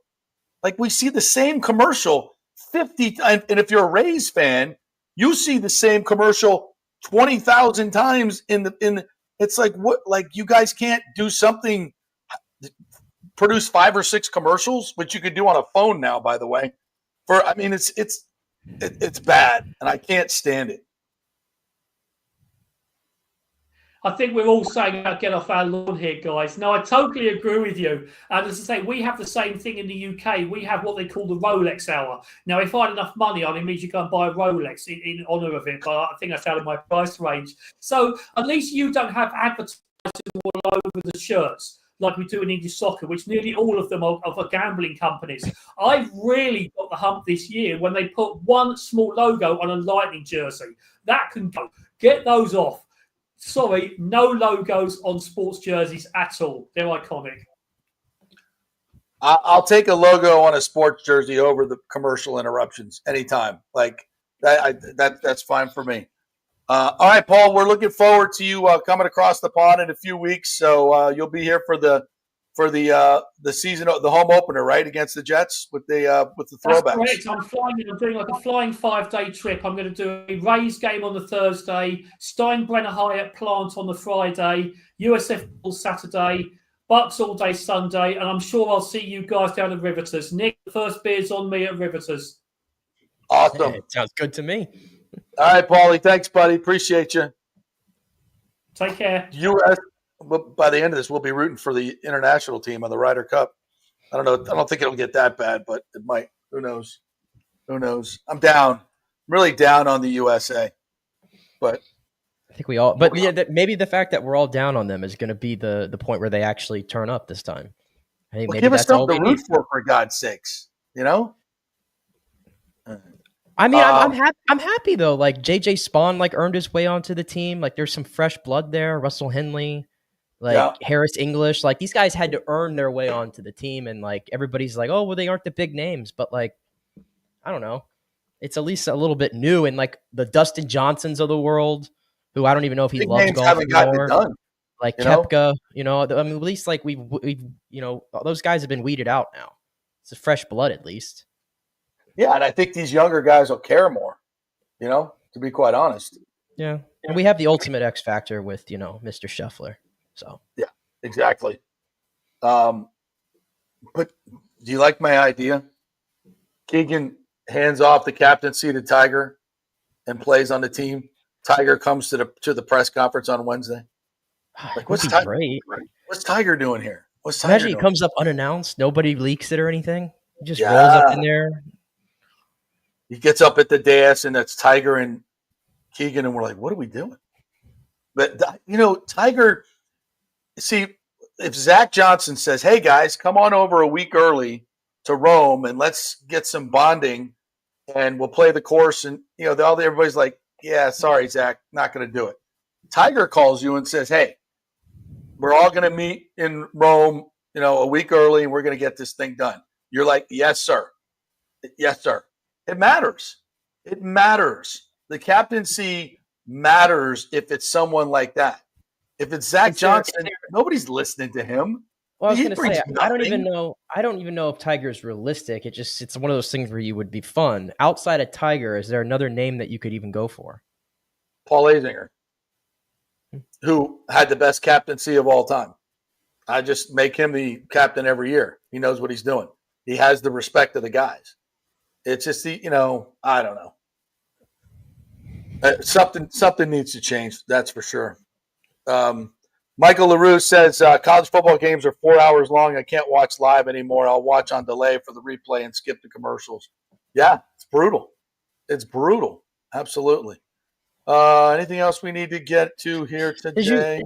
Did you go to the? If I was correct, you went to the Rays game, right? On what was it? Yes, Thursday. You went to the bad one. I'm so sorry. Yeah. The Friday one was fun. The yesterday one was fun when it finally started.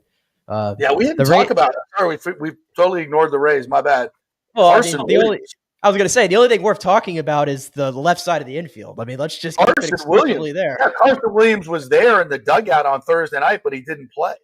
You got there in the second inning. They showed him on TV. Yeah. Yeah. Well, he could have. We could have used you on Thursday night, partner. But then he comes up on Friday night in his debut, and gets should have got a hit on his first at bat, but they gave him third baseman an error. Gets a hit in his second at bat, and then comes up when the game was 7-0. It can become 7-6, and he comes up and hits a 2-run bomb over the center field fence, 420 foot, and it's like he didn't even swing hard. Do you see that swing? Yeah, he's got insane raw power. Yes. I mean, him and Junior Junior followed it up and hit one over the frickin' batter's eye too in that same game. Yeah. I think. I mean, Junior hits a grand slam yesterday. 37 home runs, most home 37 home runs, most ever by a third baseman, and that includes Evan Longoria. Most by a player in his 21-year-old season, as they say, for Dominican Republic. I mean, so many things that he's doing. And by the way, he's been working his ass off on his defense at third base and has gotten a hell of a lot better, which you love to see. He's everything from off the field that Wander Franco was not. His teammates love him. He works his ass off. He's got a little showman to him, but not in a show everybody else irritating kind of way. He's got this like baby face on him too and everything. He's just a cool dude to root for. I think I wasn't following it much, but I'm pretty sure I saw his wife or girlfriend. I can't remember which one is pregnant. I think, right? Oh, that's good. I think they were talking about that on the broadcast. So yeah, a lot going right for Junior Caminero, and I think that's going to be first piece of business when this ownership change happens next month. Is Junior? Let's get this settled. 8 years. Be a Ray for until you're 30 years old or whatever, at least. What do we have? 4 years of arbitration to buy out on him? I think so, yeah. Fine. That's great. The more, the better. Give an 8-year deal. And Carson Williams, 3 for 7, 2 games. Hitting the cover off the ball. 4 runs, 3 RBIs, including a home run and a double, hitting .429 with a 1150 or a 1500 OPS. Is that good in 2 games? Yeah. Is that good? Also kind of scary and eerie that the last 3 big shortstops the Rays have had come up, Willie, number 5, and Carson Williams, all homered in their major league debuts. Is that true? Isn't that interesting? Yeah, Willie did homered in his debut, Wander did in his, and now Carson has. Well, we were dumb enough to trade Willie. Wander. Well, hold on. Drew is Drew. I mean, we come on, couldn't hit in the drop. Yeah, I get it. Yeah. So interesting weekend for the Rays. I mean, they're still out of it. They're not making the playoffs. They don't. No, but they're a little bit more palatable to watch here at the end with these young guys. Yeah, absolutely. And now, so Carson Williams comes up, and if he just lights it up in his last month, and Hassan Kim says, "I'd like to exercise my option for next year." Peace. You got to take it. It's a player option. Oh Lord. Only the Rays, baby. Something interesting. Yeah, I said maybe. I mean, B-Lau's had a hell of a year. But I think we have a player option on him for 11.5. You got to bring him back.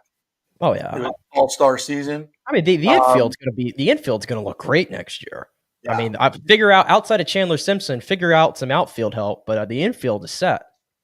Well, we talked to Orestes on Saturday on our special broadcast from Genesis of Tampa. By the way, if you want to go see that on the YouTube channel, and we talked a lot of Rays future. And, he was like, listen, we go out, we get a power hitting outfielder, left field, hopefully. Simpson moves to center. I mean, you got to stick with Josh just because, he's got so much potential. Hopefully he comes back and is better. Although Christopher Morel has 10 home runs. Josh has 7. So Josh Simpson, insert 30 home run left fielder, whatever it costs, go get him. And then infield, you got Caminero, Hassan or Carson Williams, B-Lau, Aranda. I mean, it's all stars in the infield. Yeah, neither one of these catchers is doing it for me. We got to go get a catcher too. We got to go get somebody. Just please go get somebody. And then probably, depending on what happens with Shane in the offseason, you need another bullpen arm, I think. To me, JP, I think the pitching is in a way worse spot than the lineup. The starting pitching on this baseball team is at least a lot to be desired. And by the way, the farm isn't exactly loaded right now in starting pitching. And we can't just wait around. Shane Baz, I've decided, needs to go to the bullpen. I said that long ago. I think the bullpen has him written all over it. Joe Boyle struggled. Van Bell's interesting, I guess. Just sort of missing a lot of other things. Baker and Jax, I think, will be fine. But I don't. Do you make Jax the closer and Fairbanks moves on? He's got a $10 million. Edwin Uceda has had a really, really strong second half of the season, looking like last year's Uceda. Mm-hmm. So he's got a new lease on life. Montgomery's come back, obviously. Clevenger. I think the bullpen, they can't be as bad as they were this year. They're too talented. No. I mean, they're too talented. The starting pitching, to me, is where I have a lot of question marks. Actually, the biggest question mark for this team next season. Yeah.